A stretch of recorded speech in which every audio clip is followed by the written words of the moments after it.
All right, I think we're live. So welcome everyone to another Matt Maran Motoring live stream here on the Matt Maran Motoring YouTube channel. Hope you're all having a great Saturday and a great weekend so far. Thanks so much for tuning in on this Saturday. I know, again, off the usual Sunday schedule, but I appreciate all of you are able to join as I will not be around on Sunday night here to chat. I'm going to be heading to that Forerunner reveal and having some fun here with that, hopefully. So anyway, like all these other usual live streams, we're going to go for about 2 hours or so. I'm going to give priority answering to anyone as a super chat or a super thanks, as well as anyone who's a member with the green usernames. They always get priority answering, and there's a link in the description if you'd like that priority answering as well.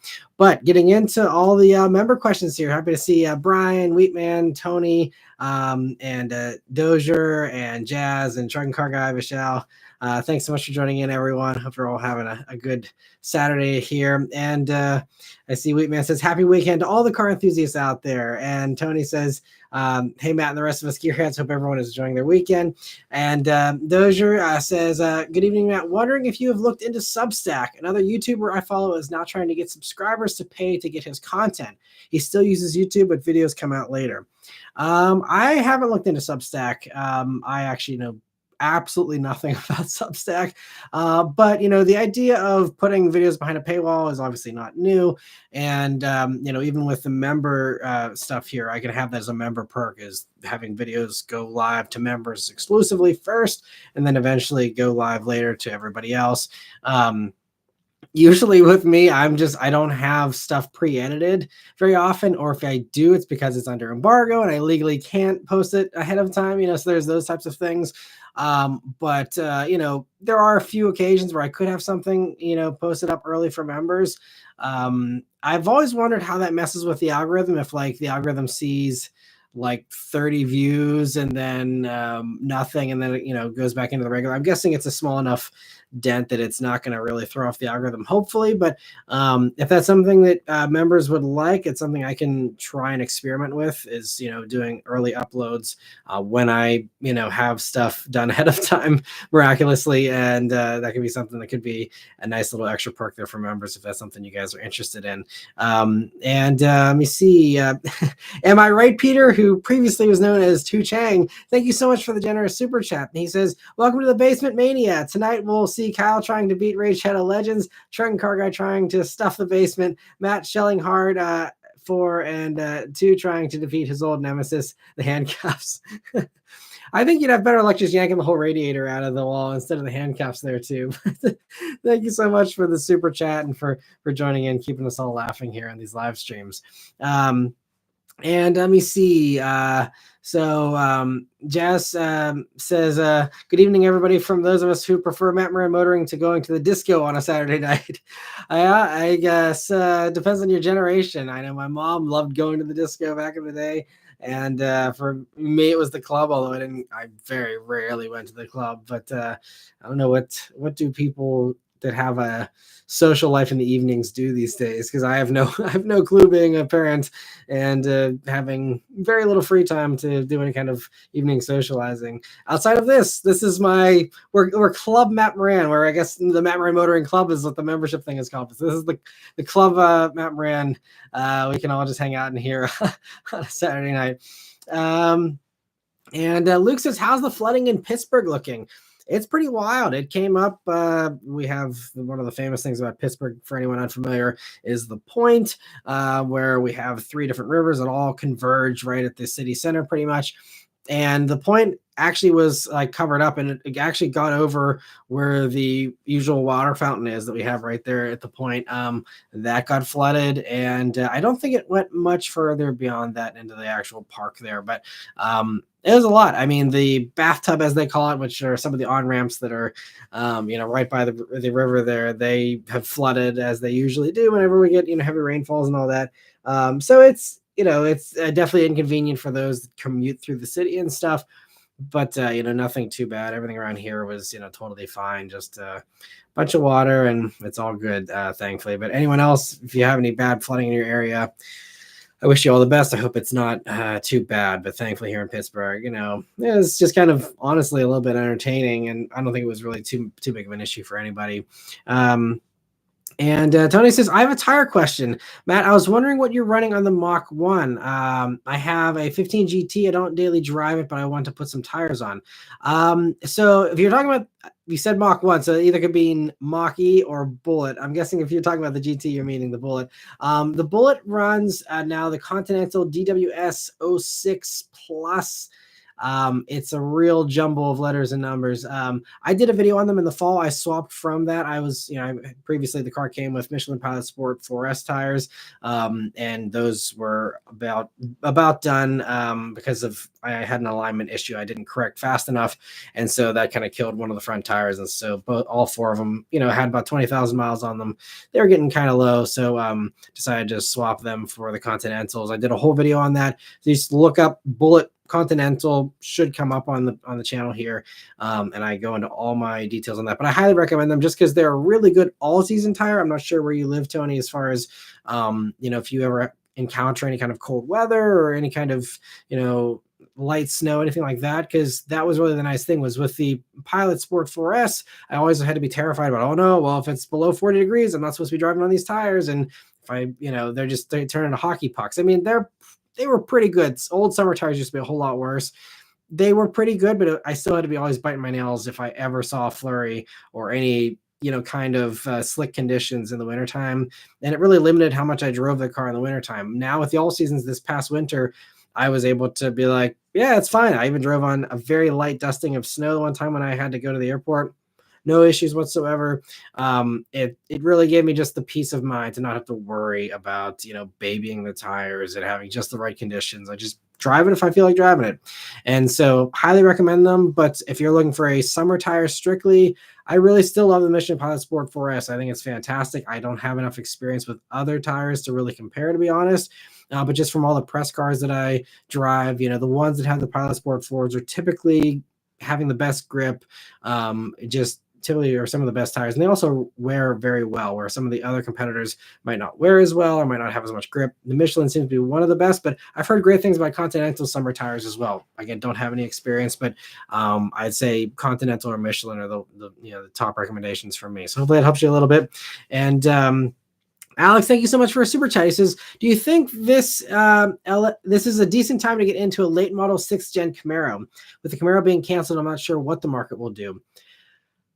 I think and I've talked about this in past live streams a little bit, where I feel like Camaros won't appreciate too much. I could be completely wrong here, so don't, take my word as an investment recommendation or anything, but they're not making them anymore. And when the Camaro comes back, if it comes back, which isn't guaranteed, but Chevy has said this isn't the end of the Camaro story. When it comes back, with the way Chevy uses brand names, and they're not the only ones, but it could be on anything, and it's almost certainly not going to be a V8 two-door coupe. So I think it's pretty safe to say 6th gen Camaro is the last of the true Camaros. So yeah, I think that I think that Camaros have actually held their value pretty well. So you're probably not going to get much of a great deal on a used one or anything. Honestly, you're probably better off if you can snag a brand new one. That might be the better play. I haven't looked at pricing recently, but I think, it's a good time to get into a Camaro. I think they will eventually appreciate. They are the rarest of the 3 muscle cars because they were the worst sellers. The Challenger and Charger sold tons. The Mustang sold tons. They're a dime a dozen. Camaros are a little more rare. That usually, not always, but usually means it's going to be more valuable down the road. So not sure how long you plan to hold it and keep it for, but if we are talking, especially long-term investments, I think Camaro is probably the best one, at least as far as regular mainstream, non-special, trims and stuff. Because obviously if we're talking, red eyes and, all these other different things, then there could be some stuff that might be more collectible. But I think regular muscle cars, Camaro is going to be the best investment of the 3 over the long term. So yeah, I think it's a good idea. And thank you so much, Alex, for the super chat. And Two says, thank you so much, Two, for another super chat. He says, Club, calm down, Matt. This is a basement and not the cool basement in Point Place. Calm down, Topher Grace, before Daddy Toyota sticks a foot from Red Foreman. I don't even know what that is referencing.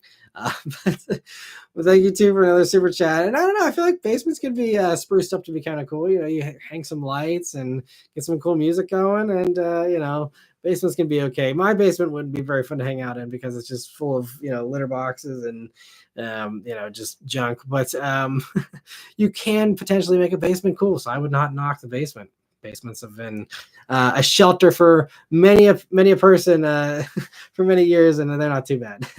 And let me see other member questions here. Jazz says, Matt, do you know people driving up to Erie to see the solar eclipse? Well, I have a extended family member, I guess I could say, who has a little lake house in Erie there, and they are having a giant party because everyone that they knew wanted to, go hang out with them for the solar eclipse thing. So, but outside of them, I don't know anyone else. I'm not doing anything for it because I'm going to be at this Toyota thing anyway. So, it's going to be something that I'm able to partake in. I love space, and I've always been fascinated by it my whole life, but the solar eclipses do nothing for me. They're always like, oh, this is the last time in 300 million years you're ever going to see this. And it's like 4 years later, there's another one. There was one just 4 or 5 years ago, and maybe it wasn't the exact same kind of eclipse, but it was still like the same stuff every 4 or 5 years or however long it is. It's just like, and it lasts like I don't know. I'm probably the unpopular opinion because it's the current hype thing right now is the solar eclipse. Everyone's talking about it, but I have like zero interest. Like I'd rather read a magazine than like sit out and watch the solar eclipse personally. But that's just me. Sorry to be a Debbie Downer, but yeah. So it's more power to you though if you enjoy it. And again, it's everyone around here is very excited about it, and I'm clearly the minority there. But Truck Car Guy said, I meant to join in last week, was busy hiking up a mountain with some friends. Hopefully didn't miss anything interesting. Just always, the usual fun, but it's all good. Truck Car Guy, thanks for joining in here this week. And Luke says, my basement got waterproofed a couple of years ago, and even after this crazy rain, only a spot about the size of a smartphone leaked in. I thank the 2chan God. There you go. Yeah. And One Fly GTI says basement squad here. So, and TFI PW says we had Pimp My Ride. Now get ready for Pimp My Basement. See, you're gaining some momentum here too with the basement chatter. So we're One Fly GTI says he's going to have an RS3 swap basement. Well, that would certainly be the best sounding basement ever. That's for sure. Awesome to see. I don't know if any of you've been following my buddy, the Humble Mechanic. He's been doing an RS3 swap into a Golf R, and that's going to be such an awesome car. When it's all done, I'm hoping to maybe make a drive down and review it. But RS3 swap all the things. One of the best things you can put in anything.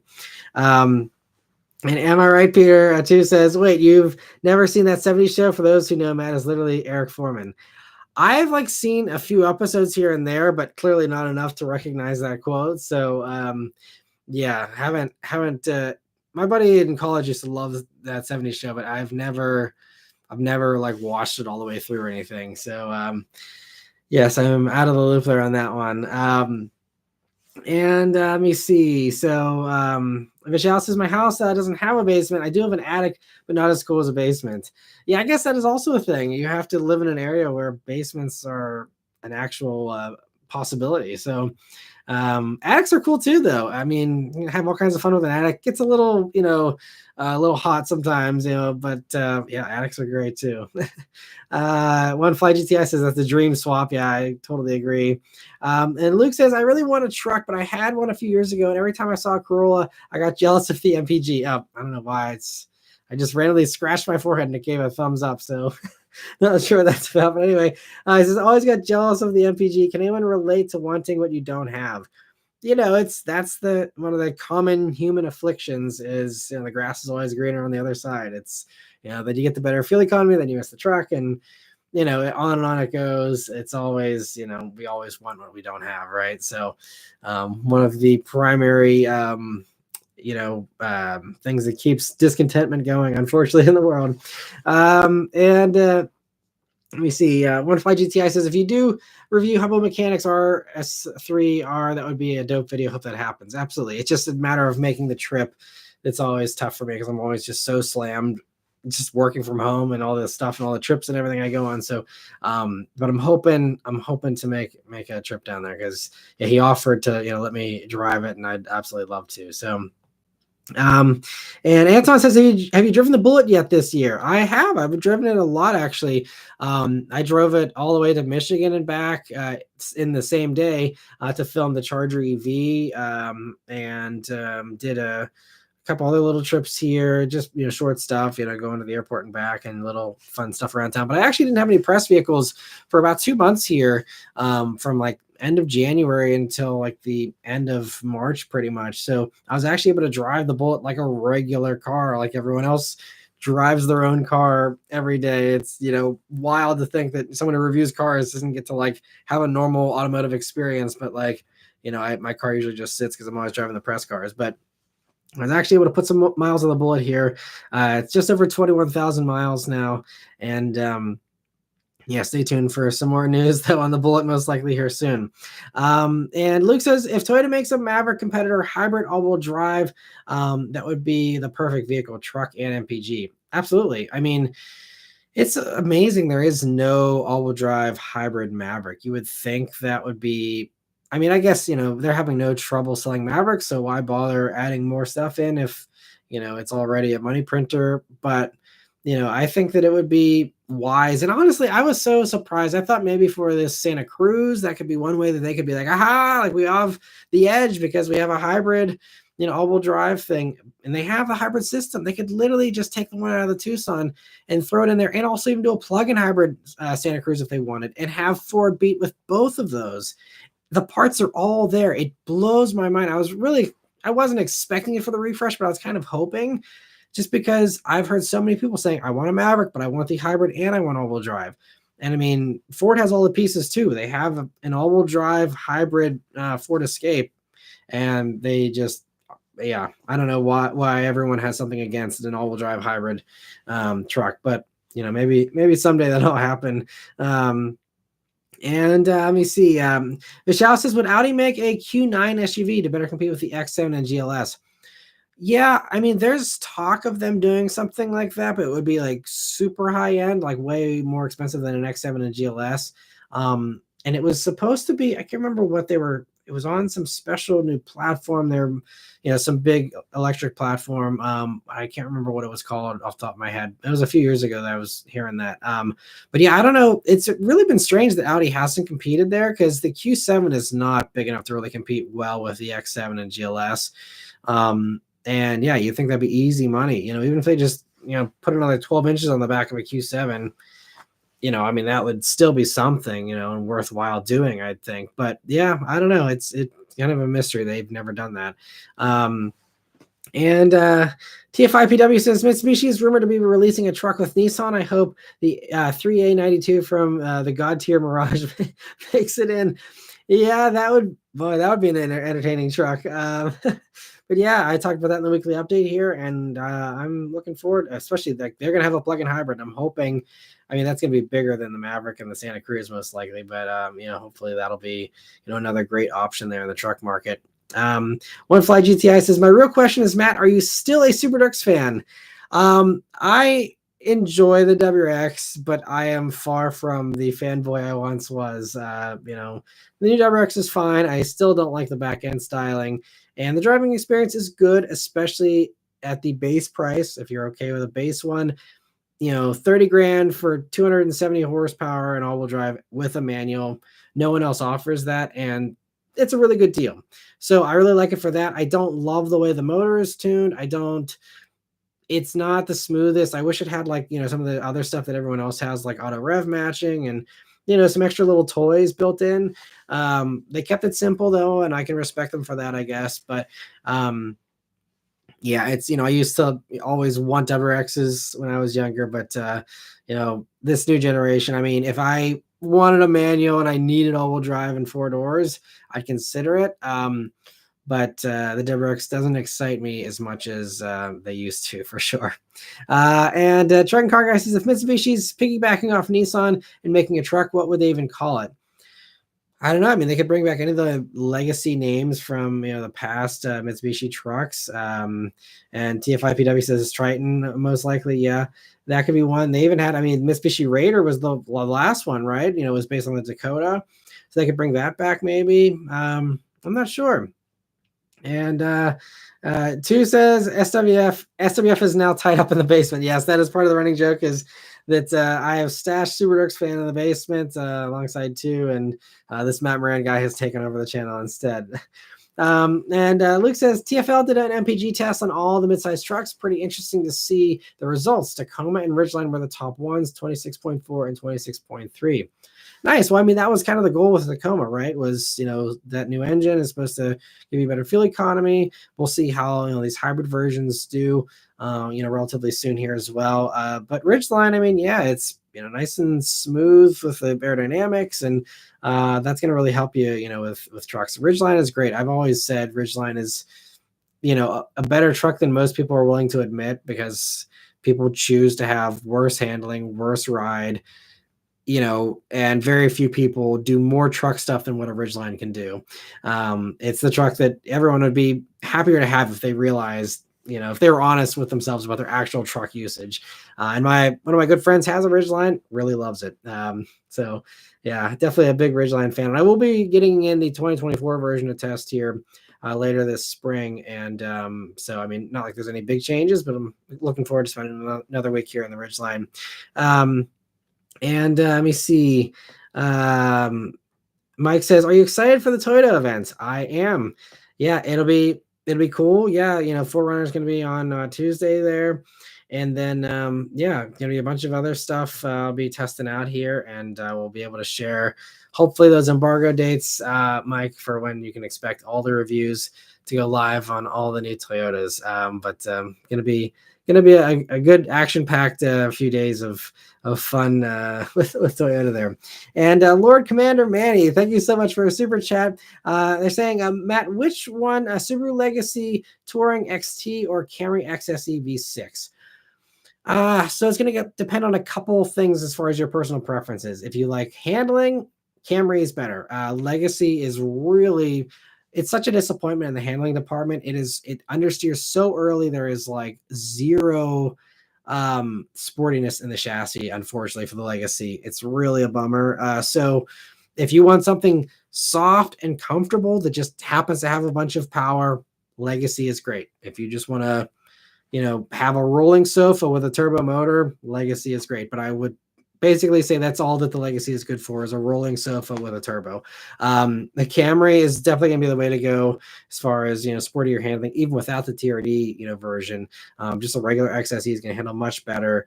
And, I mean, the thing with those powertrains, obviously the V6, you have to rev it out, so it doesn't make as much power down low. So you have to push that motor harder, versus the Legacy, has more punch down low with the turbos. And that's going to be, nice around town and stuff. But also, if you're going to keep it a long time, I do not have any confidence that a Subaru is going to not nickel and dime the owner beyond 100,000 miles. So longevity, easily the Camry win there as well. So, those are probably the best things I can say, but also like the interior, even though the Camry interior is definitely dated, and if you really want the V6, I guess you're stuck. Otherwise, I'd say just wait for the 2025. But I'd rather have a Camry over the Legacy, because it's just, I mean, maybe with some mods, the Legacy would be better in the handling department, but man, it was such a disappointment. You can go watch my Legacy review. I rant about it for 20, 25 minutes or whatever, because I had a Legacy for a week, and it was just so uninspiring with the handling, sadly. And Sixlix, thank you so much for rejoining the club here. So thanks so much for the support. I really appreciate it. And he says, nice haircut, Matt. I know this is pretty early to ask, but what color GR86 are you going to get? I remember you mentioned the Alcantara made your butt sweat. Are you going with a base trim? I'm probably, so, the past discussion last week was where I was bringing up how I am most likely getting rid of the Bullitt, and the logical question is, what am I getting next? I'm not going to get anything. If I were to get something, it would be a GR86. I haven't ruled that out, but I'm going to try to just have, just Beth's Mach-E and the press cars, and just get by with that, and not have a car payment, and not have the extra insurance payment. So the plan now is to not replace the Bullitt with anything else if it does in fact go away. But you know, if I find myself having, you know, big breaks and gaps where I don't have press cars and it's kind of a pain to always just have the one car and, you know, share the Mach-E and stuff, then, you know, GR86 is a contender. There are a couple other contenders, which I'm not going to go into all that just yet. That's something I can save for another video series if down the road I decide to, in fact, end up getting another car. But I'm going to really try to just save the money and just not have something, because I'm always having at least one or two press vehicles usually. And so that's why the Bullitt over the past nearly 6 years has only 20,000 miles on it, because I don't have time to drive it. And it'd be the same thing with the GR86. If I got a GR86, like if I were to, you know, get one this month, I wouldn't even get it broken in probably until next year, you know? So it just doesn't make sense for me to own a car, to be totally honest, because I don't ever have a chance to drive it. But for your hypothetical questions, just to indulge you here, if I were to get one, I would most likely get it in red. I really like the GR86 in red. Trento Blue and Neptune 2.0 are also contenders. And I would definitely go for a base trim, because I don't want the Alcantara, even though it's, you know, perforated a little bit. The base trim is so well equipped these days. You know, for the last gen, I kind of, you know, wanted the extra features, because that was the only way you got, I think that was the only way you got blind spot monitoring, if I remember correctly, and one or two other things. But, you know, these days you get all that stuff. All you get with the, you know, premium trim is the Alcantara, heated seats, which I can certainly live with that if I have cloth. And then, you know, what else do you... I don't know. There's only like one or two other things. I think maybe you do have to still get that to get blind spot monitoring, but blind spot monitoring is not something that is a must-have, and especially for a car I'm not driving all the time, I just go for a base and save myself a few grand. Also, because I want the all-season tires and I want the less grip. You know, I don't want to have super sticky Michelin Pilot Sport 4 tires on it. I want to have the crappy Michelin Primacy Prius tires that allow me to do drifts all over the place. That's what I want. And it also helps me to, again, not have the anxiety of weather. So all season, you know, base tires are the way I would want to go if I were to get one. But again, not going to replace the Bullitt with anything, hopefully for a good long time. We'll see how long I can keep going with just the one car. And two, I appreciate the super chat, says Shill, because I recommended the Toyota over the Subaru. And yeah, it just... I mean, I really, like I said, I always say, I wish I was paid by Toyota or any other car company. It would certainly make life easier from a financial standpoint, but Toyota just makes good stuff. And I'm just not afraid to recommend stuff that I think is the best. And Fuchs says, I just saw a Carrera GT this morning and I'm still losing my mind. Thought I'd share. That's awesome. Congrats. It's been probably a couple of years since I've seen a Carrera GT, so congrats on the spot. Truck Car Guy is not sure if it's because it's warm here or what, but I've seen a few Ursus running around lately. Interesting. The vehicle I've seen running around that I was going to bring up here on the live stream this weekend, or I guess I should say yesterday and today, I've seen a couple BMW XMs, and man, I still hate the way those things look. And they're always in such ghastly colors too. There was like a creamy white that had the gold wheels and the gold stripe down the side of it, and I'm like, good lord, it just looks so bad to me.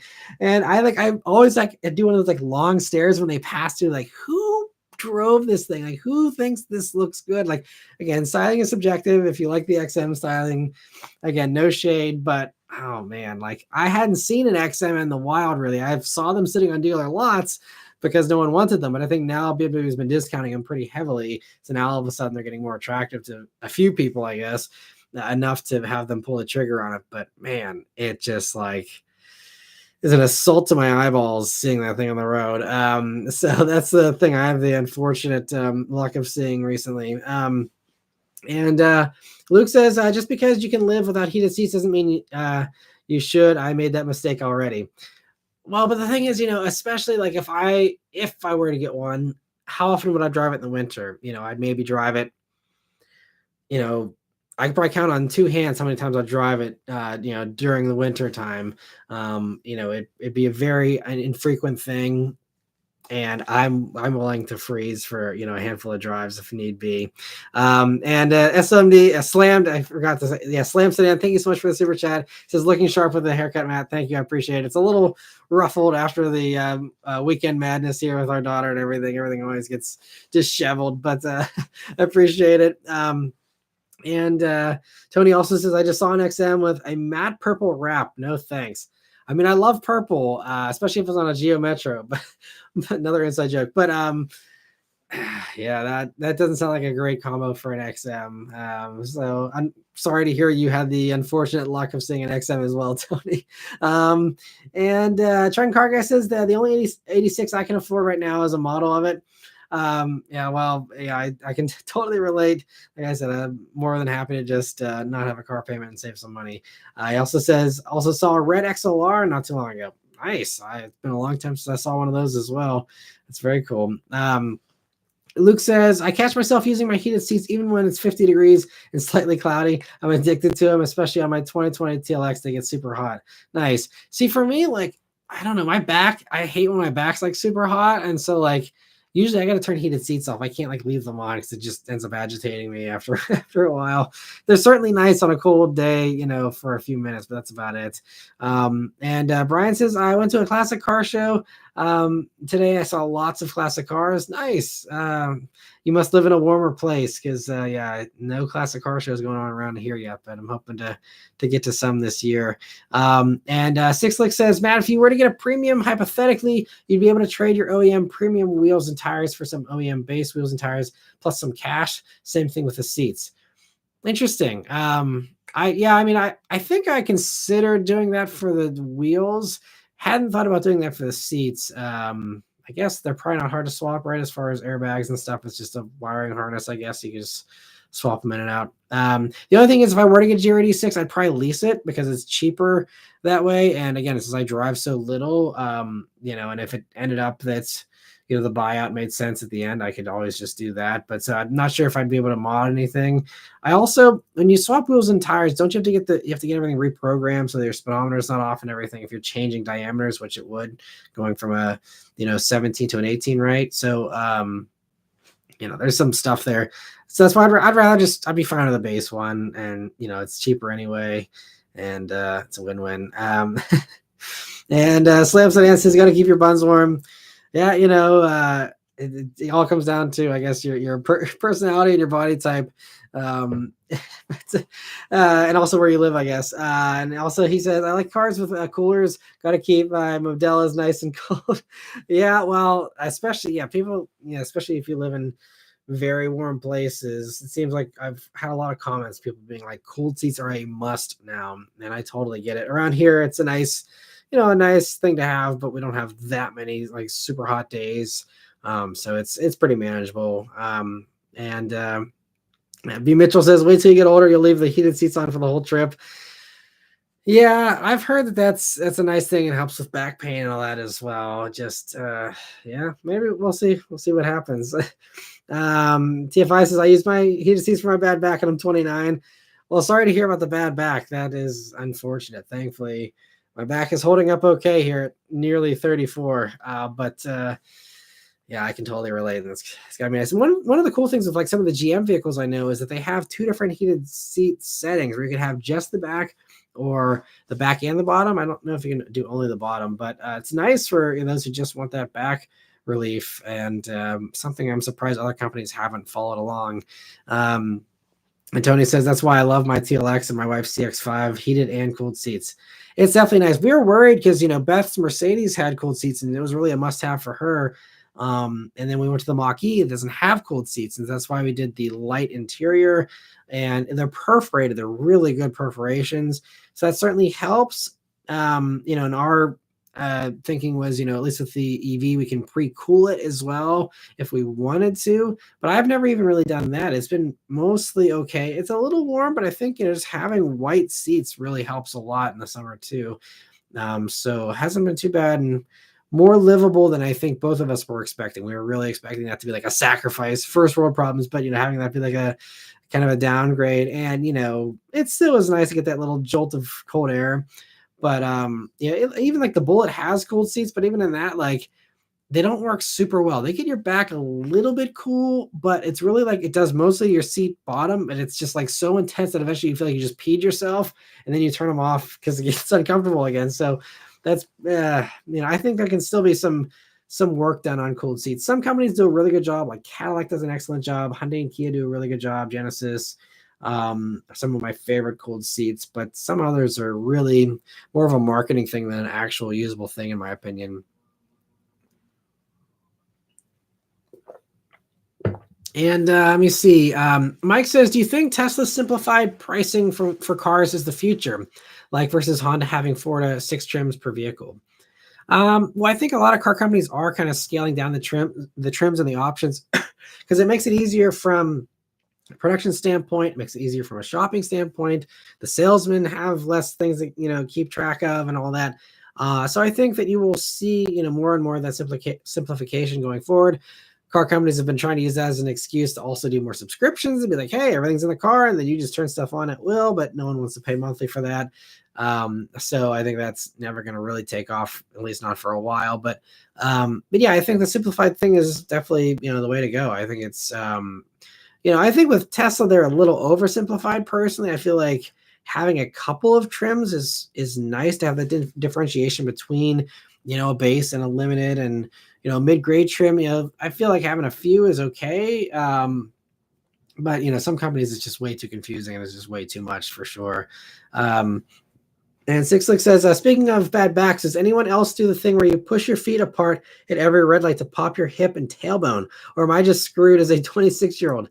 Man, yeah, not me. Everyone else could chime in if they want, but yeah, I have not ever done that. That's man, hopefully you didn't have any kind of injury or something. That sucks. The only thing is my left knee pops. So sometimes at a red light or sometimes I'll be trying to stretch out my left leg, and sometimes I gotta have my knee pop a little bit, but that's the only odd joint thing for me. And Jazz says, do your parents watch your live chat? Example, like now, I hope they do. They watch them sometimes. They've mentioned in the past they've tuned in, here and there, but I don't think they watch consistently because they also have very active social lives and have a bunch of stuff they always have going on. So I'm not sure how much they tune in, but sometimes they do. And especially my mom really does watch more of my videos than I honestly would expect her to, because it's stuff that she's not interested in really, but she watches it and supports, and that's always nice. So yeah, my parents have been very supportive on this whole journey, and it's very, very appreciated. Trenton Cargay, thank you so much for gifting 5 memberships there. I really appreciate it, and happy to see everyone's able to snatch those up there as well. And thank you for your generosity. And let me see. Luke says, my TLX has an auto heated seat where if it's cold out, it'll turn them on. And they will turn down and eventually off as the car warms up. Yeah, that's a great feature. Lexus has that as well. And I think they're really one of the only others that do that. I don't even think modern Acuras do that. It's really just a Lexus thing, strangely enough. But it's nice to have for sure. Sometimes it annoys me and I'm like, nope, I still want it on for whatever reason, especially at the heated wheel, it wants to turn that off. And sometimes I just want to leave that on. But it's another really cool feature just to have as an option, for people who like that. And again, more options, the better. I'm surprised that more companies haven't followed with that, choice as well. And Triton Car Guy says, I'm just glad my Magnum still has functioning air conditioning. The temperature is really going to spike in the next month or two here. Well, I hope it hangs on for you. I'm happy to hear you have functioning AC. That is definitely crucial. It's like a borderline like safety hazard if you're out there in Arizona. It's definitely very important. So I can appreciate that for sure. And Slam Sedan says, I need cooled seats. That's my reason for telling my wife I need a TRX. Oh, there you go. That's a great excuse. Yeah, to say, if you're really going to have a supercharger, really get those seats super cold. Yeah, I'll totally support that. And Luke says, I love multicolor car interiors. Like when you have beige seats but black floors, the seats don't get as hot, but the floor doesn't show dirt like a beige floor.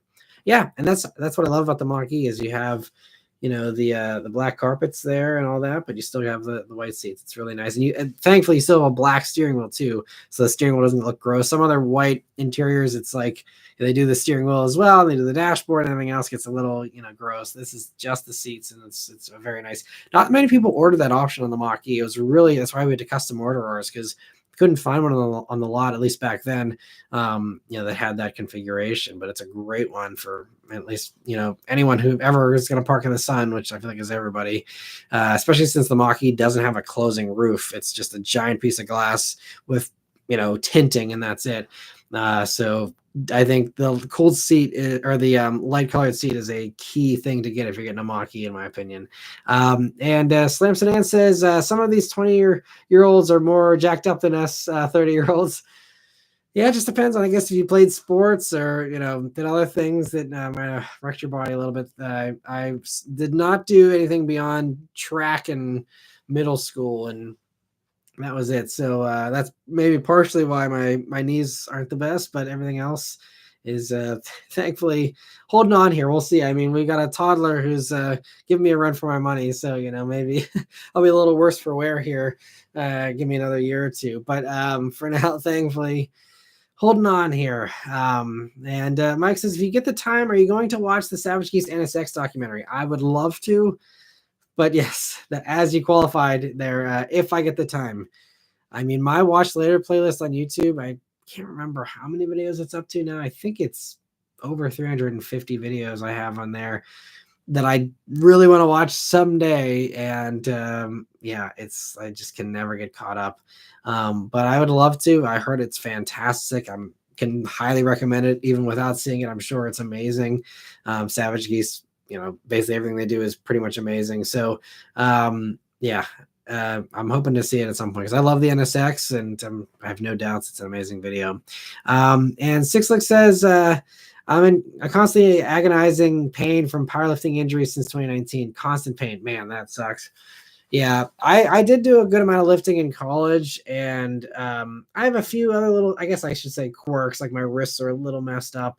I'm a little limited with what I can do with those from, I think, something related to lifting injuries back in the day, push-ups just with poor form and things like that. Shoulders are a little sensitive from, lifting can definitely take it out of you for sure if you're not doing it right or just, pushing yourself a little bit. And two says, speaking of trucks, who did you piss off at Toyota to give you bad information on the Tacoma? Yeah, two pointed out that his family member has a SR5 with the crew cab configuration that has leaf springs, but I was told that you only got leaf springs on the two-door ones. It was only on like the base, a couple of trims there. So I don't know. I'll have to go back and see. I'm pretty confident I remember that being the fact. So I don't know. Maybe your family member got one of the super rare misproduced Tacoma or something. I don't know. I have to look into that mystery. I'm actually, since I will be at the 4Runner thing here, maybe I will talk to the Toyota people this week and see if I'm crazy, if they misspoke back then, or what the deal is to get to the bottom of the Tacoma mystery there for you too. Let me see. Two doesn't appreciate the stuffing of the basement here. And Trunk Car Guys, I'm saying got to do his part. I appreciate the generosity, Trunk Car Guy. And Jeremy says, I saw some broker posting 15% off for XMs. Yeah, so that probably explains why a lot of us are seeing more XMs out there. Because, those are what, like 120 or something? So 15% off is a nice discount. So, I'm sure there's some of that's probably helping to move those. Maybe they're even bumping in lease deals and things like that to make them more enticing. I don't know. And B. Mitchell says, Matt, to help convince you to keep the Bullitt, I just took my initial road trip with my Velocity Blue 19 Mustang GT for the season today. Worth the wait for 6 months. Yeah, it's tough that you got to lock your car away for so long. If I was in the privileged position to not need to get rid of the Bullitt, I wouldn't be. I wanted to keep that car forever. That was 100% my intention. It was to pass it down to my daughter and have it be a family heirloom, and put 1,000,000 miles on it, or however many miles I have time to put on it.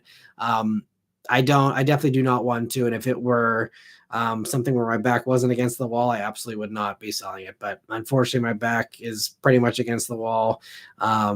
This channel is just not as profitable as it used to be. And I'm not going to dig a bigger hole for my family just to keep a car that I hardly ever drive. I got to do what's best for us. So that is most likely why the Bullitt is going away. Outside of the lottery ticket that I bought for tonight for the, 1.29 billion or whatever. If that hits, then I'll keep it. But other than that, it's most likely going away, unfortunately. And again, I will do a full dedicated video, laying out everything, doing a nice montage and all that stuff, if that does all go through. But it's something unfortunate that I think needs to happen. Slam Sedan says, where's the Forerunner event taking place? I'm not sure if I'm at liberty to say. They usually like keeping that stuff on the down low. So just, for a variety of reasons, I think. So you will see very soon, but I'm not going to be the person that puts that info out there before anybody else. And Luke says, when will more info be available on the Tacoma Hybrid Max? It'll be soon. There'll be more info on it soon. I can't get too much more exact, but I will hopefully be able to tell you an embargo date for when you can expect it here this week. So stay tuned for that. Lots of developments here in the Toyota world coming this week, as far as just at least being able to be a little more open and less cagey about when you can expect stuff. I will hopefully have some more info here this week, because again, they did confirm the Forerunner thing is happening this week. I will be at that, and therefore I will have some information on Toyotas. There'll be lots of good information coming out here this coming week. And Two says, you all talk about pain. You should try getting tied to the basement radiator. Yep, I'm sure that'll really do a number on your wrists as well. And Luke says, the Bullitt going away is so sad. Yeah, it's going to be a tough video to make. I haven't made that video yet because, again, nothing is 100% finalized yet. But, it's a video I never wanted to make, and so it's not something I'm looking forward to. And Slam Sedan says, blink twice if it'll be in Hawaii. Well, I mean, they did Hawaii last year for Tacoma, so I can probably safely, disqualify that one. Hawaii trips are really expensive for a car company because you got to ship a lot of cars and a lot of people on very expensive flights to Hawaii. It made sense because Tacoma last year, I mean, that is like the vehicle of Hawaii. And I mean, Toyota's got money, so it's not like it's something, especially these days with how their sales are booming. I think that's a very rare thing to see a car company do something in Hawaii typically. And Luke says that car going away is like Roman leaving TFL. That would be crazy. And I mean, that's also, again, I'm going to talk about this more in the video, but this is, is kind of one of the decisions for me is like, do I keep the Bullitt or do I keep doing this job? Because it would have to be either one or the other. The Bullitt is really going to be helpful to help keep this channel going while I continue to try and work my hardest to hopefully someday get the views to a better place, and just going to keep trying different formats, different things, trying to just work my tail off as much as I possibly can to get this channel better.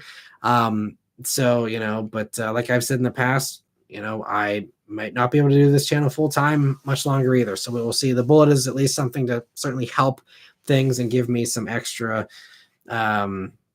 flexibility financially here on the channel. And then, we will see what the YouTube gods have for me here this the next year or two here. See how I compete with everybody else out there, and see who's up for tuning in. And like I've always said, it always, I can only do this job if people watch the channel, and if that stops happening, then I got to find something else to do. So that was always the nature of YouTube. And so me stepping down and doing this part-time or leaving altogether is something that's also on the table in the future. Nothing super soon, but I want to keep doing this job. And I think that was the thing with the Bullitt is I was like, do I want to just quit right now and keep the Bullitt and go work some other 9 to 5 somewhere? Or do I want to keep doing this job? And I love this job more than I love the Bullitt. And so, I just made that choice of doing this instead of keeping that. So it's unfortunate it had to come to that, but that's, most likely what's going to end up, going down. And so it is what it is. But two says also, if you lose the Bullitt and buy the 86, what soundtrack would you use? Eurobeat, Intensify, Initial D, Quick Someone, Get There, Yellow RX-7. Yeah, soundtrack. I don't know. I'd probably still just listen to the Bullitt soundtrack, even in the 86, because it's just such a good soundtrack if you love jazz, at least in my opinion. I'm probably one of 5 people that actually likes the soundtrack for Bullitt, but it's amazing in my opinion. The Drunken Car Guy says that Eurobeat intensifies. And Slam says, I'll be praying for your channel and your family, Matt. I appreciate it. Just, it's tough out there on YouTube. Definitely one of the tougher ways to do this job. I'm jealous of all the journalists that just work for magazines or, these giant channels or whatever, and they can just show up and drive and, go home and write a little article and, it's all very relaxed and stuff. It's not the grind that it is here on YouTube, but I'm still very grateful. This is definitely a dream job for me, and I want to keep trying to do it as long as I can. Rafi says, woohoo, I finally made one after watching after so long. I always love rewatching these if I miss it during the week. Well, thanks for joining in, Rafi. Glad you're able to join, and it worked out for you this week. And I'll keep an eye out if you have any other questions. You can finally ask them live. Luke says, would you get a replacement for it, like a cheaper car, or just share the Mach-E with Beth? I mentioned this a few minutes ago when Six Licks was talking about the GR86. I am not going to get a replacement car. I'm going to just save that money, save that, not having a car payment, having cheaper insurance, and just have the Mach-E because, again, I always usually have 1 or 2 press vehicles. So, we usually have 2 or 3 cars to drive anyway. It's very rare when we don't have press vehicles. So, and even when we do, I can share the Mach-E with Beth and get by, I think, pretty well on that. We will see if it gets to a point where I really need a car for whatever reason. If I don't have as many press vehicles going forward or something, then maybe I will look into, getting a replacement, but I'm really going to try and just save that money, conserve funds. Since again, there's not as much coming in from YouTube these days, just try and really limit my expenses as much as I possibly can to keep this channel going as long as I possibly can, at least full time. I will always be around to do live streams or be around to, give an update on what's going on or my thoughts on the car world or things like that. I'll always, at least be part-time on here. I don't think I'll ever quit it 100%. But it's just, I love doing this full time. It's just amazing. So just going to try and conserve and keep expenses as low as possible. Drunken Car Guy says, did you hear what happened to that Dune Blues S550 Mustang? I did not. I'm out of the loop on that. I'll have to look into that. Thanks for the heads up. Hopefully it wasn't too bad. Slam Sedan says, do press cars come gassed up? Yep, they come all cleaned up and full of gas. So that is definitely one of the nice things is don't have to pay for gas either. Because usually I never burn through a full tank of gas anyway. And so, yeah, our only, running costs are going to be charging Beth's Mach-E, which is like $8 for a full electric charge, super cheap to run the Mach-E. So definitely nice. And Mike says, what is your degree in, Matt? It is in technically applied economics, but it's financial planning was the kind of school that I graduated from within Virginia Tech.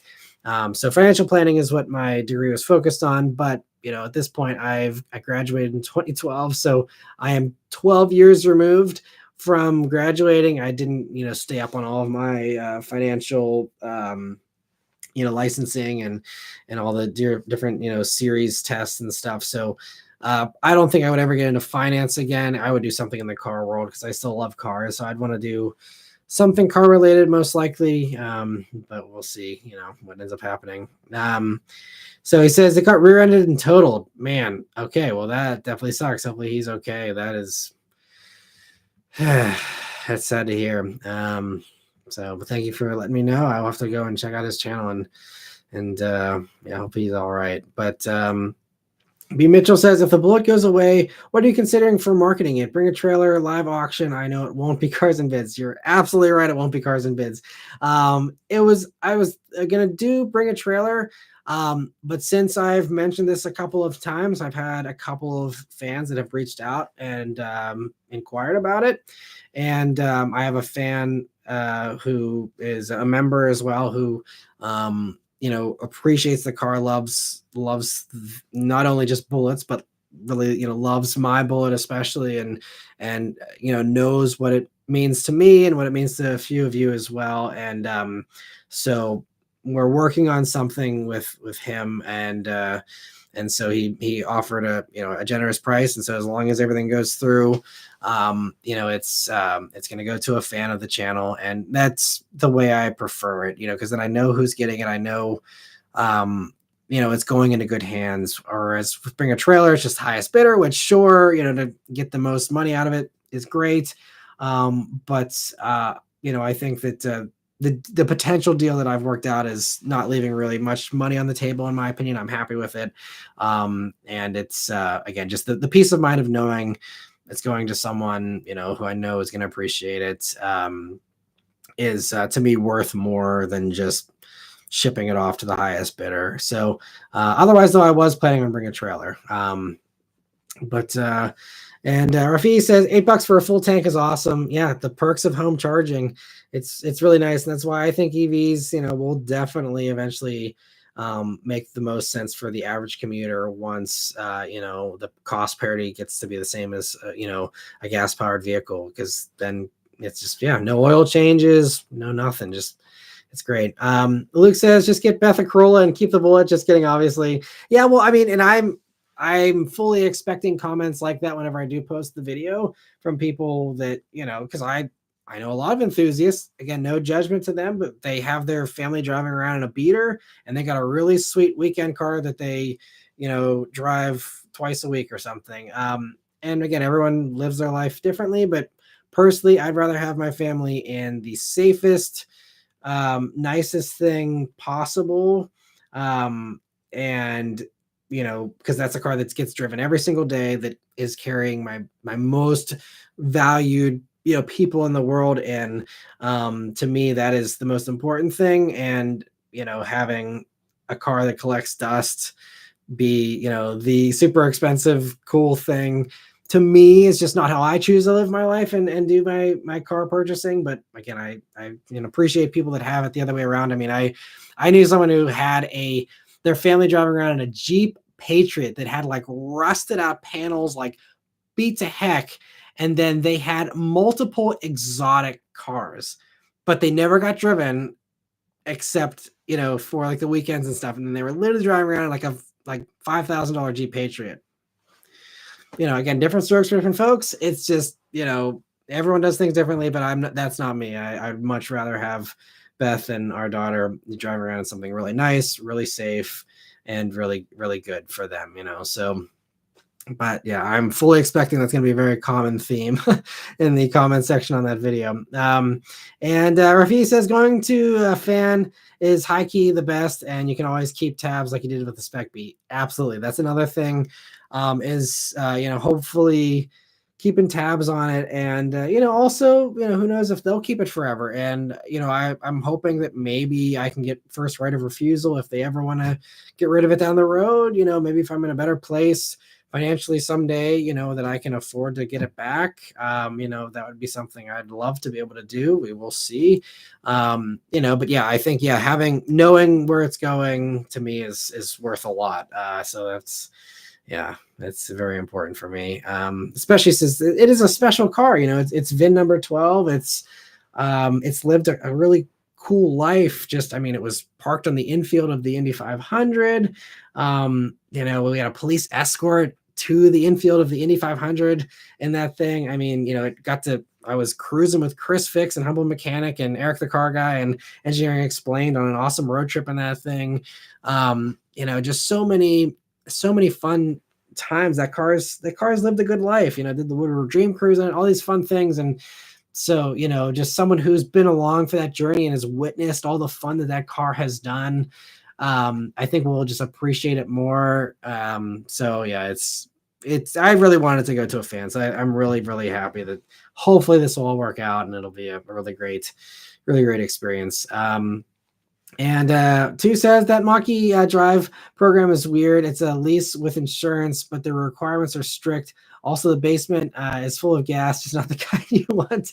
Dang it, Kyle. Sponsored by Raid. So yeah, the Mach-E thing, I have to look into what you were talking about too last week about a drive program. So it's like a lease with insurance. It kind of sounds like a subscription thing to me, which is something some companies are trying recently. So if it's something like that, a lot of them do, bundle that insurance in there. But of course, if it's basically like a rental car, then you're going to have a bunch of requirements and strict rules there for it. Elon says the robo taxi is coming in August. Do you think the engineers know? Probably not. I'm sure the engineers are pulling their hair out. Like, what? We have to get this done by August. Yeah. So I haven't kept tabs on that development, so I don't have all the information there. So I will not weigh in on that one right now. I'm gonna have to look into that a little bit more, but based on how full self-driving is far from full self-driving, man, robo-taxi from Tesla terrifies me. Absolutely terrifies me. I already try and avoid Teslas like the plague on the road because I know that many of them are driven by people who don't understand the limitations of their car's technology, and they've been told it's full self-driving, so I can't really blame them. Sadly, it's just, man, I could go on all day about all the Tesla crap, but I won't. And Six Look says Elon's been saying that for years. Yeah, well, who knows? Maybe the pressure is on all of a sudden. But rushing stuff like that to market is the worst thing, especially when you're talking about on public roads where no one else has signed up to be a beta tester. I don't know how they're legally allowed to do any of this stuff. Like, this stuff should have been shut down by the feds a long time ago because it is so sketchy. And yeah, I'm very passionate about safety. So like all this crap that Tesla's been doing just boils my blood because it costs people their cars, their lives. It's not a good thing to rush. And like companies that actually care about safety, like Volvo, try to do the autonomous thing, realize that it wasn't something that they can do anytime soon. And so they are pushing back that stuff. And I think now they're saying maybe by 2030 they'll have something with some higher level of autonomy. Even Cadillac, they wanted to do Ultra Cruise as an expansion of Super Cruise and have basically door-to-door autonomous driving with Super Cruise, which Super Cruise is fantastic on the highway, but they have thrown that idea out now, and instead there is no such thing as Ultra Cruise. There's just going to be Super Cruise. It's going to be expanded little by little as it gets better. And maybe someday it'll be 95% there, but even that, it's never going to be robo-taxi level, even with their really good tech, that actually uses LiDAR stuff. Like the Volvos that are coming actually have built-in LiDAR sensors on them. Same with the Polestars and a few others. Tesla's still just using cameras. It's just, man, I don't know how this is all legal. It's insane. Anyway, Slam Sedan says DoorDash and press vehicles for max profit. I don't know if I'm allowed to do that. I've considered it for sure, but because some of these months door dashing to make a few extra bucks is an appealing idea. I do love driving, but delivery stuff can definitely be sketchy from what I've heard. But if I'd be allowed to do that in press vehicles, it'd be something I'd consider. And Zachary says, shoot, I forgot this was today. Time for high-speed listening again. Yeah, Zachary last week said he listens on like 1.75 speed.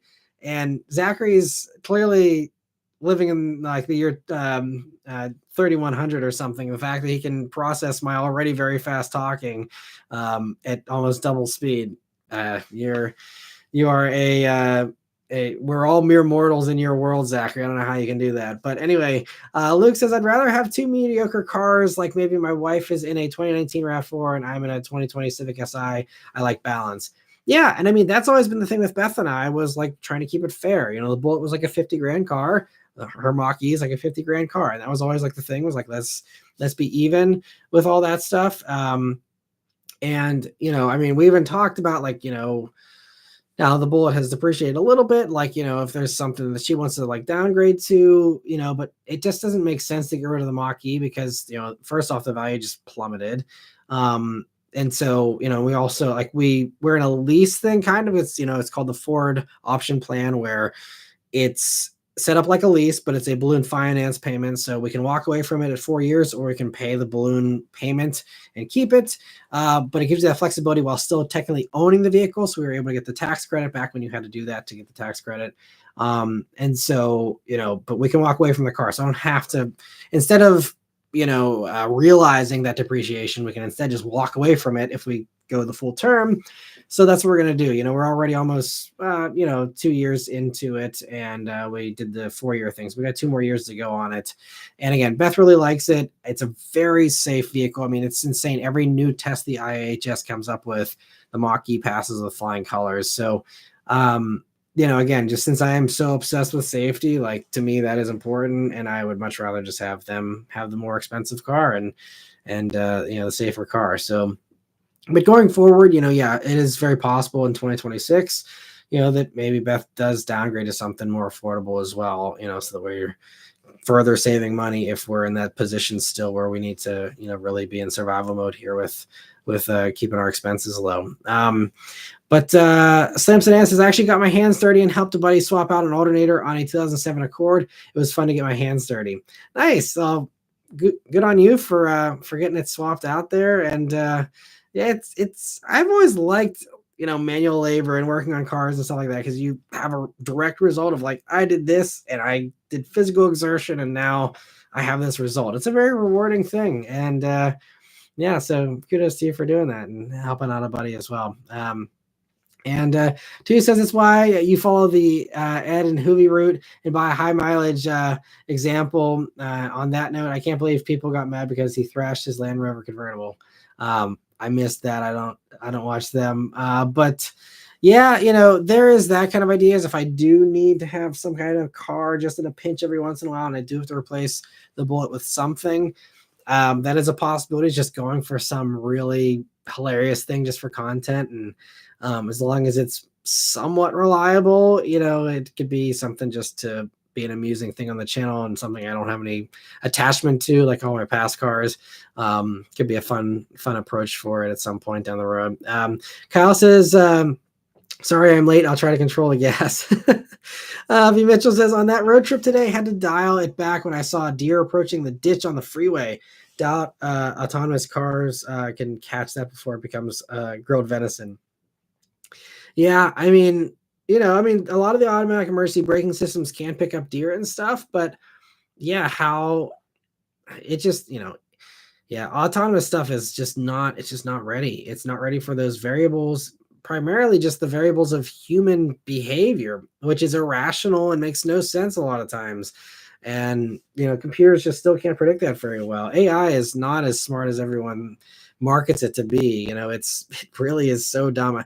I've even tried just doing, like, you know, one of the things, you know, since you have the image generators now with AI, I've been trying to see if I can get them to generate like future cars for me. Like if I'm talking about, you know, a future, I don't know, Chevy Maverick, Chevy competitor to the Ford Maverick or something.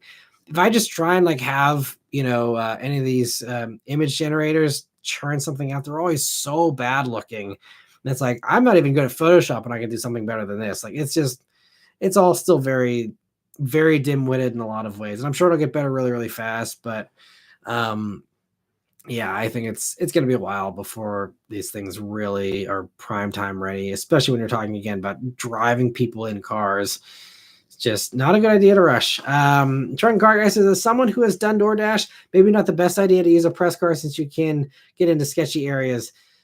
Yeah, that's one of the concerns, is especially some of these press vehicles are very expensive, and I don't want to attract any extra attention if I'm ever in an area where I need to be a little nervous. And Jacob says, thank you for being you, bro. Love from Syria. Well, thank you so much, Jacob, for tuning in all the way from Syria. Hope everything's going okay for you over there. I know, again, it's very crazy in many parts of the Middle East there. So please stay safe, and thank you so much for tuning in, Jacob. And B. Mitchell says, here's an idea: wrap the Mach-E in Highland green.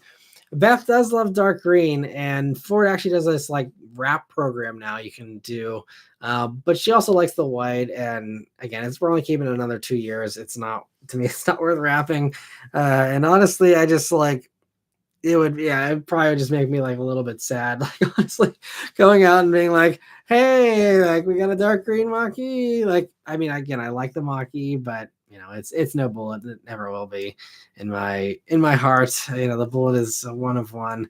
Luke says, if car dealers weren't so sketchy, that'd be a good job for you. I worked at a dealer for a short time and I hated the dealership environment. Yeah, I mean, my brother-in-law works at a dealership and it works for him. And there's just, there was a lot of good, honest salesmen, and people have said in the past, I'd make a great salesman because I actually know my product, and I do, my passion is to help people find a car they'll love. That is my passion. But, part of what I love about that is I can recommend cars from all different brands, and, I can recommend anything. I'm not limited to what is on my lot. I'm not limited to the brand that I'm selling. I have no limits as far as, I can truly just have the best recommendation, no bias, no, influences, just this is the best for you for this reason or not, and then I can be honest about the downsides and stuff. And I really love being candid like that. And that's also one of the challenges I think I would have doing PR for other companies is you really got to drink the Kool-Aid and this is the best thing ever. And I mean, there's some companies I really do think they have, most of the best products out there in many cases, but it would just be a switch to, be a journalist who's always giving pros and cons and all of a sudden be like, everything's great and just like all pros. So that is definitely a little bit of a challenge. So, I mean, dealership, something, I could potentially do, but it's not one of the top things. Honestly, I'd love to even just be like a medical courier. That's something that has been popping up as a popular thing recently, but you put like 100,000 miles on a car a year, do a ton of driving. I feel like that would be like a really fun job for me just to be driving nonstop. Being able to try out different cars and, put 100,000 miles on one car and then get rid of it and get something else and kind of do long-term tests. I think that way it could be really fun too. So that's probably one of my top considerations if I ever do go part-time or, quit YouTube down the road. But Rafi says, all right, hear me out. Corvette press car doing DoorDash. That would be entertaining. Not a whole lot of storage space. I guess you got the frunk. That could help if you're doing the C8. And then, you have a little bit of the space in the back, though, when those Corvettes get so hot. So be great for hot food. Terrible for everything else. But, man, I'd get tips like crazy if I was delivering in a C8 because that engine bay trunk area, I mean, I could just cook people's food on the way and have like the freshest DoorDash ever because that thing, it's so hot back there. Slam Sedan says, I see putting that run ads on their car roofs like a sign, just a thought. Okay. So people that have ads on their cars. I mean, that would be cool. Yeah. I mean, there was a couple companies that were paying people to like put wraps on their cars and being like, well, if you commute a certain amount of miles and you go through a certain area, like they'll pay you to like, drive around in your own car with, as long as you got the wrap on.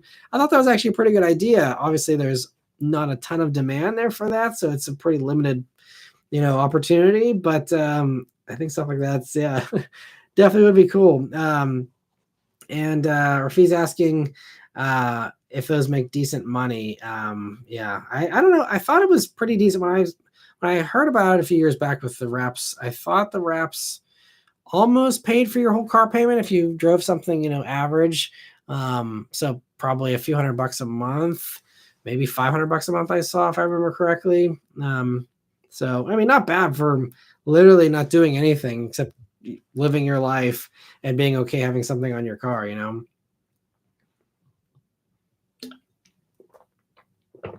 Six Lick says some dealerships let customers test drive cars they're already sold and pending delivery. Yeah, there's so many things with dealerships. And, it's not only just like the sales experience itself, but also just all the crap in the back end that goes on with finance departments and, saying, oh, you qualified for this interest rate, but really you qualified for something better, but they pocket the difference and all these different like just skeezy things that go on. Yeah, I don't know if I could personally work at a dealership, because I would want to be honest with people and be like, you qualified for this. This is your rate, and not play games. I'm not someone that likes playing games and giving people a run around and trying to squeeze people for money and stuff. It's just this whole thing just seems slimy in all the ways. If I could just like help people find cars in a totally honest, transparent way, then that'd be great. But unfortunately, every dealership has other crap involved. It'd be cool to be like a car broker if I was running the whole show and I could just go hunt down super rare cars for people or something. For rich people, obviously, who could afford to pay decent money to actually make it worth my time. But something like that could be, I think, the only way I would actually ever get into car sales. Because then it could be me being like, yeah, like the dealer wants this, this is my fee, and I found the car for you. Here you go, or something like that. That's really the only way I could probably live with myself and do that. And Luke says, it felt sleazy. I got in trouble for selling a used Camry to an elderly couple because my boss wanted the Chrysler Sebring sold instead. See, that's the kind of crap. Yeah, that is like complete BS. Yeah, I can totally understand why you didn't want to keep doing that. It's just, I wouldn't feel good about that either. Truck Car Guy says, here in Arizona, they have these Waymo cars that are autonomous and most of the times have no driver even in the car. It has this sensor on top of the car that can detect pedestrians. Yeah, and they have the Waymo stuff. Yeah, they have a bunch of sensors. And here in Pittsburgh, we were one of the early test programs for the Uber autonomous stuff whenever they were really excited about that a few years back, thinking they could replace their drivers with all this autonomous stuff. And then, they hit that pedestrian and killed them. And then that whole program got pulled and they threw all those Volvos on flatbeds and shipped them away to somewhere. And that was it. But for a while here, we'd be driving down the road and you'd see, they always had someone behind the wheel, but there was just someone like sitting there just monitoring the car while it was doing its thing. And it was, interesting to see. But again, at least that one had a driver there to override stuff, or at least that was the idea. Clearly it didn't work in the fatal case, but that was a little less nerve-wracking to me than seeing a car with absolutely nothing in it. But at least with the Waymo ones, they have the extra sensors there versus the Teslas, which again just have cameras. Insanity. And let me see. B. Mitchell says, a buddy of mine does the medical courier thing, but drives from Minot, North Dakota to Sydney, Montana, and back each day, provided with a Ford Transit with a 3.5 EcoBurst, but it's every 3 days, regardless of weather. Crazy. Yeah. And a lot of people that do that, I know, like a lot of those jobs, you have to drive a company car, and I wouldn't want to do it if I'm having to drive like a Ford Transit or something. Forget that. That to me would be miserable. But like there's some of these medical couriers that actually get to use their own car. And as long as you can stuff all the stuff you need to put in there, you have something that's, somewhat practical, you can drive your own car. And that would be the only way I would do it. If I can pick the car and I'm driving my own car, then I can have something fun and actually have an enjoyable, time at it. But Brian says, worked at CarMax selling cars at a fixed price. I don't think they pay well though. Or it says work at CarMax is a suggestion. There's the fixed price, but there's still the financing part that is just sleazy. The financing is probably the sleaziest part, because even as a salesman, I could be honest and say, hey, look, like here's the invoice, here's the holdback price, here's all the numbers, like, and just try to, say, look, because some people will be like, I'll do a few $100 over invoice, or I'll do, they're reasonable. They're not looking to just completely, steal the car. But, then you go into the finance department and then they, again, play games with your interest rates and all that stuff. And that's just the part that, you can't stop, because you're not the finance guy, you're the salesman. And they're unfortunately two different things. And Blake's asking, is YouTube your full-time job? It is. It's been my full-time job since 2015. I'm very grateful for that. And like I said, I'm hoping to keep that going as long as possible. But it's getting harder and harder every day. Zachary says, same. I wish I could just be an advisor to people who are looking at buying cars. I'd love to help them find what they need. And you'd think that would be car salesman, but it really isn't. Exactly. I know. there maybe there is some dealership out there that actually has that kind of a structure where you can actually help people in an honest way to get a car that would fit them well. I don't know. Maybe there's something like that out there. If not, someone should start that. I don't have the means or the time to do that myself, but I'd love to see someone, start something like that and really switch up, car buying in a real meaningful way. And two says, I honestly think you would be a great broker. I remember I used to help find cars, but I honestly hated it. Interesting. Yeah, I'd search all over the world for cars if people, if I was able to get hooked up with people who are willing to, again, pay enough to make it, an actual full-time thing. Yeah, I don't know really much about the broker world, but if anyone else does, send me an email. Contact in the description below there. Broker could be a really fun thing to even just do on the side. I think it'd be a ton of fun.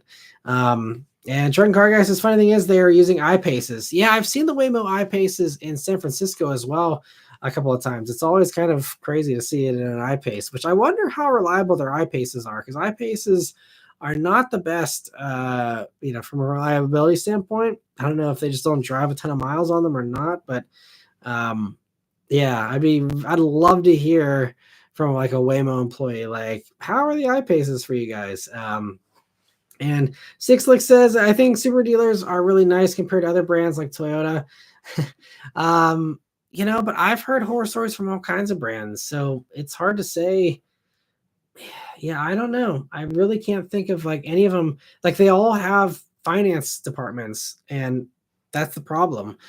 Is they all are doing that kind of stuff, and it's just crappy. And 66 also says super dealerships around me did zero markups on all vehicles during COVID, and even now. And so I guess that is one redeeming thing. I would certainly be happy to work for a dealership that doesn't do markups. But again, still some of the times it's just, again, that finance department is the problem. But yeah, I'm always happy to promote dealers that don't do markups, because that is the biggest battle, especially with enthusiast vehicles. So at least with financing, you can get your own financing. You can do things outside of the dealer to kind of circumvent their whole system a little bit there. But the markups are definitely, that was a real easy way to weed out the bad dealers these past few years, and make sure that don't forget the ones that were crappy, because they are the ones that will try and squeeze you for every dollar. And B. Mitchell says it's less the auto brands than the dealer owner groups. Absolutely. That's why the actual manufacturers would love to ditch dealers, because of the fact that dealers always leave bad taste in most people's mouths. It's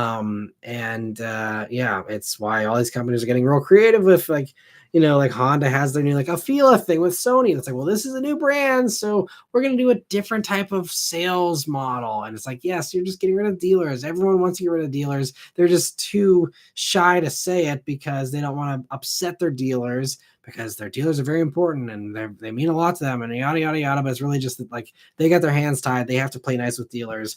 But they would all drop them. I'm pretty sure all of them would drop them immediately if they could, because it's a middleman.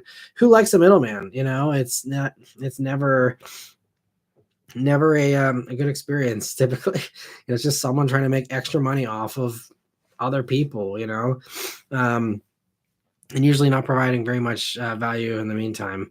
And this is, we're seeing, realtors now are in the same kind of thing, where there's these new laws that were passed, and now realtors have to compete for their commissions versus just, having a guaranteed 6% or whatever. And, making that kind of an easy money job for a lot of people. It's, going to get more competitive as well. So there's, I think, a lot of retail is really starting to feel the heat that, like, people, aren't happy with the old way of doing things, and it's about time, I think, for a lot of that stuff. And Ace of Spades says, howdy, thanks for joining in, Ace. Kyle says, people remember markups and will stay clear of them. They did themselves bad. I totally agree, and I hope people remember. I really hope that people, I know on a lot of forums there's like a running list of, like, here's dealers that don't do markups and stuff, but I hope that people remember, if a dealer burns them, or if a dealer was crappy during the whole COVID thing, make sure you just burn them from your memory and never go back, because they will they will still try and exploit you as much as they possibly can, even if they don't have a markup. And Six says that Toyota dealerships around me still mark up Supras like 15 grand and GR86s 6 or 7. That is insane, especially these days. I mean, I've seen most GR86s, if not MSRP, some of them are actually discounted. I've seen BRZs with $1,000 off, like on new inventory too. Not like stuff that's been sitting around, but like cars that are in transit that are already like marked $1,000 down. And I mean, Supras, their sales are in the toilet. It's been like half of the prior year every year, and they're really not selling well. And it's like, no wonder if you're still having dealers acting like Supras or these hot commodities. They're not. Like, they haven't been for a while. Like, they should have dropped. They should have never done markups to begin with, but like, you know, they should have dropped that after the first year at the very latest. Luke says, I've noticed GM, Volkswagen, and dealers are the most annoying. I've had rather positive experiences at a place called Car Shop. It's basically a CarMax competitor. Okay, yeah, I know there's some of those things that are coming up, and this is why I think Carvana and others like that have potential as well, because if you can not deal with a salesman and your finance department is, you know, just something that you do online and it's hopefully less scammy, you know, then, you know, it's a better experience, and, you know, people don't like the dealer experience. So hopefully those alternatives, you know, continue to gain steam and, you know, are some kind of relief for car buyers in the future. Jazz says Matt has the right skill set to become a luxury auto broker. Won't be easy to figure it out and get his wedge in. However, I hope he at least does a search engine inquiry on it. Yeah, I've looked into it a little bit in the past.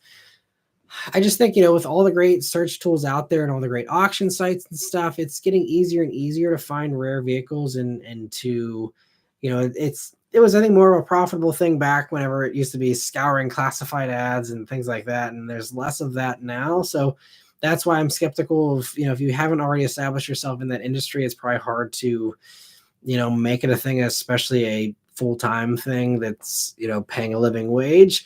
But yeah, I'm certainly, you know, gonna look into that a little bit more here down the road. And Sixlick says, how hard it would be for Toyota to adopt a Tesla-like dealership where people can just purchase a car like it's a vending machine, dedicated dealerships for test drives only. Well, it's just all the dealer franchise laws. I mean, even if you kind of say it's still a dealership, it still is kind of tricky because like the dealer still could get involved. So the dealer can still, I think legally in most states, dealers can set the price. Like they are the ultimate authority of like how much this car sells for. So even if you say it's a vending machine and there's no salesman anymore, it still can be, you know, messed with, you know, with that middleman still. I think Volvo is trying this where they're basically saying their dealers are going to be people standing around with iPads helping people order cars online and then delivering those cars to those people. And that's basically it. They're just going to be there to help you tap on an iPad. You know, so maybe there's some of that to, again, minimize it, but you're still paying to keep that dealership open one way or another, you know? And so that's the thing that, you know, is still going to compromise it. And I think like Hyundai, their take on this, what they just announced back at the LA Auto Show back in the fall, was that, you know, Hyundai is going to start selling their cars on Amazon. I believe they have already started this, or they are starting it soon, where you can browse cars on Amazon, not sponsored, unfortunately. You browse cars on Amazon, and then you can pretty much just say, like, I want to buy this car. And I think you can actually even do the financing part through Amazon as well. But it still is, you're buying a car from a dealer inventory, and you're still going through a dealer as far as the dealer is still providing the car to you. You can choose to either pick it up at the dealership or they can just drop it off by truck to your house. So it's kind of a no contact buying experience, you know, through Amazon there for Hyundais. I don't know if anyone's done that yet, or if that's even, you know, if that's something that's already up and running, or if that's still, you know, being worked out. But they did announce that, and I think that's about as close as you're going to get to, you know, a zero stress experience, especially if, again, financing is done through Amazon and they handle it. Then hopefully that means the, you know, interest rate they're quoting you is the interest rate, no BS. And, you know, that has a lot of potential with how everyone loves Amazon. It can be as easy to buy a car as it is to buy anything else on Amazon, with a few caveats. Obviously, you have a little more with, applying for a loan and stuff. But if they can make it close, even close to as easy as it is buying anything else on Amazon, that could really shake it up as well. So I think there's, again, lots of companies working on different approaches here to try to make this better for people, because it's one of the consistent things everyone hates is going to a dealership most of the time. So everyone's working hard on solutions. We will see, what rises to the top here. And Ace of Spades says, my local Acura, Lexus, and Genesis dealers are amazing. The Volkswagen and Hyundai dealers are the worst. Interesting. It's all over the place. I've heard other people say the Genesis dealers are awful, or it's just like a wing in the Hyundai building, and it's just like a garbage experience for a luxury brand.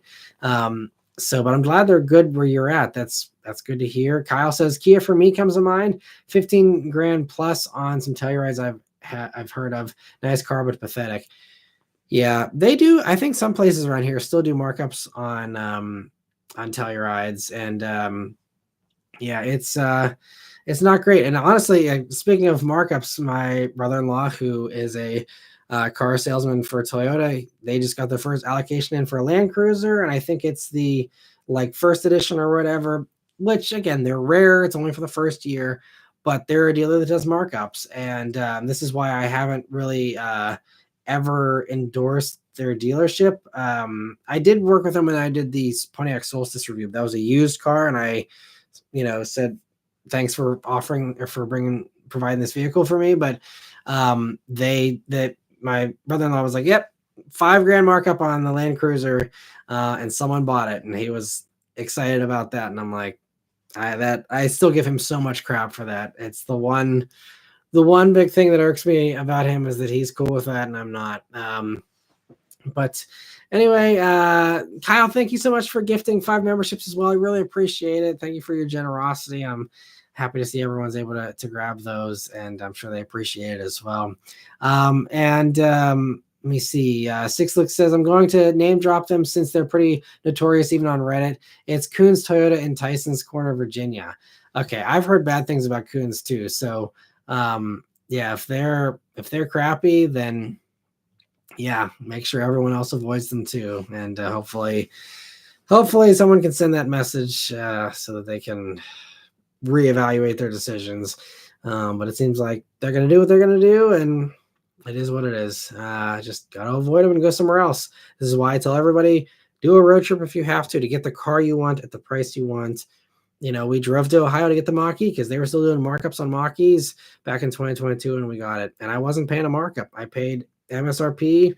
And these days that's insane because you can get them, for a huge discount. But back then, getting it at MSRP was an accomplishment, and we had to drive to Ohio to do that. So do a road trip. Get away from your crappy local dealers if they're all doing markups. Two says the Tacoma is really sensitive, like Matt, when it comes to object detection. Imagine and a middle-aged Asian lady getting frustrated because the Tacoma refused to move because of the trash can. That's pretty funny. They're trying to make everything safer because everyone's distracted these days, and they can't count on people to do the right thing, and so the car has to save people for you. Truck and Car Guy says Carvana has its own issues. They definitely do have some issues, I've heard as well. There's some problematic stuff there, but at least I like the idea. I'd like to see, even if they don't succeed with it, someone succeed with something like that. So I think it definitely has promise for sure. Brian says, isn't zero stress car buying from Costco and lining up your financing with a credit union? Yes, that certainly helps. Again, getting your own financing is always the best way to go about that stuff typically. But it's more hoops. So it's still just more stressful. I don't know about the Costco thing. I've heard some mixed things about that as well, but it still is extra work. That's how dealers get you. It's easy. You walk in, they handle all the paperwork, they handle all the title transfer, they, go and get you approved. You just, fill out a paper, and, everything is done in-house. It's done in 30 minutes or less or whatever. It's quick, it's easy. Or at least it can be. I know some dealers really drag it out longer than they need to, but it can be quick and easy. And then you're on your way with the new car that same day. That's how Americans love to do their car buying. And, there's extra stress if you got to go to Costco, figure out stuff out there, go to your credit union, go back and forth on the phone with them and all that kind of stuff. And, then work out the payment with, your dealer, whoever you're buying the car from. There's still some extra stuff there, and those extra hoops are what keep a lot of people from doing that. So, because it's not as easy and it isn't totally stress free, but it's certainly a better way to do it, I think, if you're not opposed to the extra legwork there. Luke says Fred Beans in Eastern PA is crappy. My brother sells there, and he said anybody who pays cash gets a $5,000 markup because you don't negotiate a gallon of milk. So stop giving dealers crap. That's crazy. Yeah, I mean, the cash thing is always that is a common myth. It's like people are like, oh, like if I pay cash, I'll get a better deal. And it's like, no, you're going to get a worse deal because they're not making any money on the financing. They make more money on the financing usually than they do on the actual car. So yeah, it's always, I don't know where that ever came from, where people thought they're going to get a better deal with cash. But it's a really common thing that I've heard from non-car people. And I don't know where they all get it from, but it's the exact opposite is true. Yeah, I mean, and the thing is, like Saturn tried this, Scion tried this, of just doing flat pricing. And I think people love that. People love the Saturn and the Scion pricing of no negotiating. And, yeah, so that whole thing of, not negotiating a gallon of milk. Yeah, well, then do flat pricing. There's dealers that do flat pricing, and that's great. I don't think anyone would be opposed to flat pricing because then you can say, okay, cool, I'm buying or I'm not buying, and it's nice and simple, and there's no guessing games or run around there. Let me see. Two says, meanwhile, my T100 just hits every allegedly because I'm tied to a radiator. Yeah, so you'd have the freedom to just do whatever in your old school truck. That is all the responsibility is on you. Let me see. Jordan says currently looking for a 2024 Civic Type R. There are some dealers that do MSRP deals on those, so definitely don't take the bait for markup on one of those if someone's trying to get you to pay markup on that. I hope you can find one. Just expand your search radius till you find a decent dealer and do a road trip home if you can afford to have the time off to do that, because it's a lot of fun to do it that way too. And Michelle says my local Volkswagen dealer is good. Never had a bad experience buying from them or their service department. The local Kia dealer though is terrible. Sales guy I interacted with acted like he hated his job. It's so funny how the experiences are all over the place. The Volkswagen dealer around here wasn't great for my sister. Whenever she had a Jetta, she was going to try and get something else, and then they just weren't very motivated there. And so she ended up going and getting a Mazda and never looking back. Now she's on her second Mazda. But yeah, it's funny. And let me see. Jacob says, I know where they got the myth of cash being cheaper than financing. In the limited case of buying new and available manufacturers 0% APR deals prior to 2022, cash was a bit cheaper, $500 or $1,000. But like even with the 0% APR deals, like that's a manufacturer kickback, and you can still play around with stuff in the back end. I think with those, I could be wrong. I don't know. I worked at dealerships a long time ago, but again, it was just as a dealer, as a detailer, so I didn't handle the actual finance side. But I heard plenty of finance stories when I worked there for sure.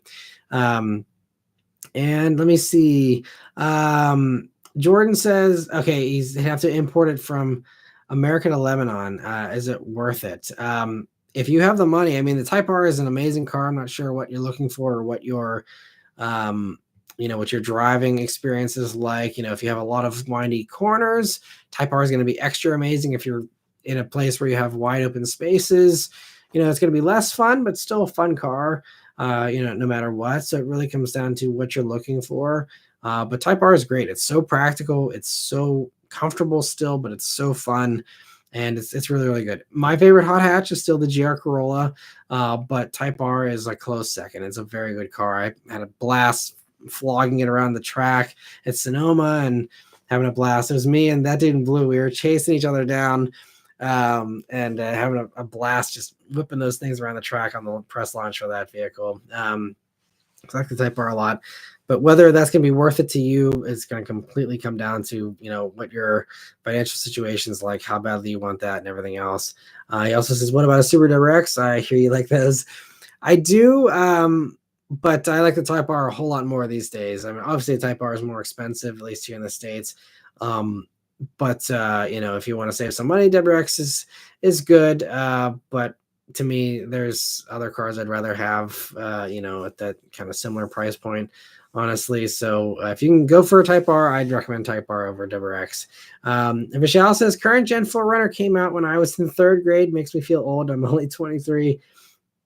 Yeah, it's impressive how long they kept that 4Runner going. It's really, really mind-blowing. And I'm excited to see, how this new version materializes and how everyone reacts to it and everything. It'll be very cool to check out here this week. And let me see.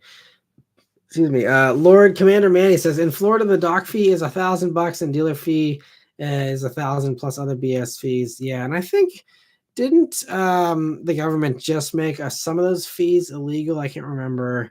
I think they kind of were trying to get some of that stuff taken out. I'm not sure what the status is on that, but yeah, there's that stuff too. All the fees in addition to all the finance crap. And Michelle says, luckily the rear window rolls down on the 4Runner. Yeah, that's gonna be so cool. They're keeping that. And also too says the channel is still run by SWF back when the old 4Runner came out. Yeah, I mean, back when the old 4Runner came out, was the channel even a thing? Probably not, at least as far as like anything that I was uploading to on a consistent basis. It was a long time ago. Jordan says, I'm on the bigger end, around 270 pounds. Are the Type R seats tight? Yes, they are tight. So I mean, I don't know how your 270 pounds is distributed as far as how it'll be, how comfortable it would be for you. In that case, WRX seats are definitely going to be more comfortable. Yeah, Type R seats. I mean, it's really a track ready vehicle, so they're tight seats. I'd say probably if you want something a little, I don't know if you can afford an Acura Integra Type S. I know that's a little bit more expensive, a little bit of a step up there, but that does have some looser seats, a little more comfortable. So if you're worried about seat comfort, maybe go for the Acura if you can.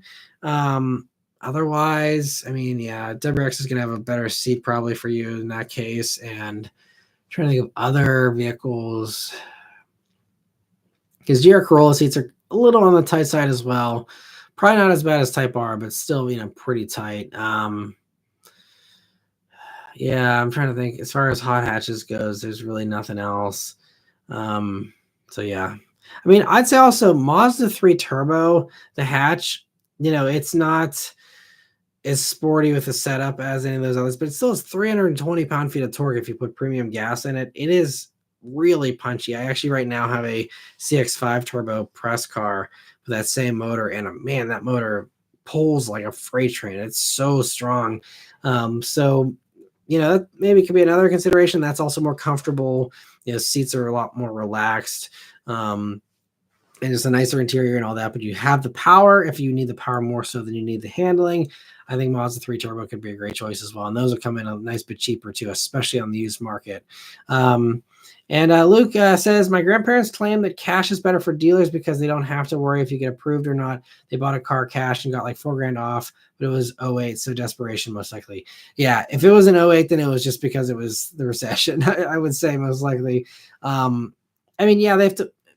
Most dealers, though, do not worry about people getting approved or not, because that's very easy for them to figure out. If you're willing to sign on the dotted line and get your approval put through, they can know really fast. So you're not wasting that much time if they say, oh, you weren't approved. And usually, especially if you're going for a new car purchase or certified, I mean, they want to get you in the car. They want to move those cars. So they're going to really try and find a way, unless you have absolutely terrible credit. I mean, they're going to find a way to get you approved. So typically approval is, I wouldn't say guaranteed, but I'd say it's, probably not as big of a hindrance, for most dealers as people might expect it to be. Cause they want to get you in the car. So if they don't want the finance department to hold you up from that. So they're going to try and, fudge numbers. I've heard it all of, people just straight up lying on the finance forms or whatever, just doing whatever they need to do just to get the deal done. And so I don't think the approval is usually too big of an issue, most of the time. Vishal says, do you think Toyota's SUV lineup is getting too crowded now? It's crazy how much it's changed compared to 3 years ago when we bought our 21 Highlander. it's getting tight. I mean, yeah, they're definitely filling every niche now with Land Cruiser being brought down, to a lower price point. So, I mean, that's really a big question is, how are they going to price Forerunner? And, we'll see how that plays out. But it can't be more expensive than Land Cruiser. So you have a strong, hard limit of, it's got to be under what a Land Cruiser starts at 57. So, I mean, I would say, obviously it's got to be way under that. But then you look at Tacoma pricing and those can get up, into the 50s as well. So it's, if it's going to be based on Tacoma, it's going to have, in my opinion, probably close to Tacoma pricing, if not identical pricing almost, so it'll be tough to see how they kind of slice and dice every little niche and where everything fits in. And, it'll be interesting to see, why choose a Forerunner over a Land Cruiser or vice versa. I mean, we'll see how they differentiate them with powertrains and with, everything else, but it's going to be tough, I think, for them to, differentiate a little bit, because I think you're going to have a lot of people that are Forerunner buyers and owners that are going to be excited about Land Cruiser and the fact that it's now cheaper. Excuse me. So you might lose some people to that who just say, well, if it's only, a few grand difference, I'm going to go up and have a Land Cruiser now. It's more legendary. And you have the Forerunner diehard people that are going to stick with that, but they also are going to want to feel like they're getting less than the Land Cruiser. If it's not that big of a discount. So that's why they're really going to have to do really budget pricing, I think, for Forerunner to really get people excited about it. And maybe they will. We'll see. I mean, Tacomas can start pretty cheap, relatively speaking, these days. So we will see how they play the Forerunner thing. If they can really get pricing low on it, then that could really be, I think, probably the angle is, getting a cheap Forerunner. If they really do keep the price low for the base ones, that'll be like the bare bones thing. And then if you want to have, the more prestigious thing, then you pay the premium for the Land Cruiser. I don't know. We'll see how they play it. It'll be interesting. Six Lick says, Matt, have you ever driven a GR Yaris? I heard it has a bike motor in it. Not sure if that's true or not. I did zero research. Also, do you have any experience riding any bikes? Never drove a GR Yaris.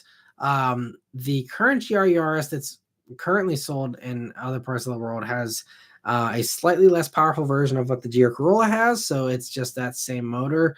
As far as riding any bikes, I rode a motorcycle once around a yard and ended up, it was an old, big, heavy BMW motorcycle from the 70s. And it was very rough around the edges. And I circled it around the yard, and I ended up just laying it down because I couldn't even get off of it correctly and stuff. So not a bike guy. Again, being as interested in safety as I am, bikes are not safe enough for me to ever want to, invest any time to get better at that. I mean, I can totally appreciate the appeal of it. It seems like it's, the next level from an adrenaline rush kind of standpoint. But with all the distracted drivers and crazy people out there, if someone's going to ram into me, I want to have some metal and some airbags around me to hopefully lessen the blunt of the force. So, no bike riding for me. Jordan Car Guy says, if I had to trade in my cars and get a new one, I'd either go 86 or Civic, possibly SI. SIs are great. I love the SI. And for example, if I did need to replace the Bullitt with something else and the 86, wasn't practical enough, I needed 4 doors or something, Civic SI would probably be my choice. I'd rather have a Civic SI over WX, even though you're down, 65 horsepower or whatever. I think the SI is a great driving experience. I love it a lot. Actually, I enjoyed ringing that little thing out more than ringing out the WX. So I'd be totally happy daily driving an SI. Those are great.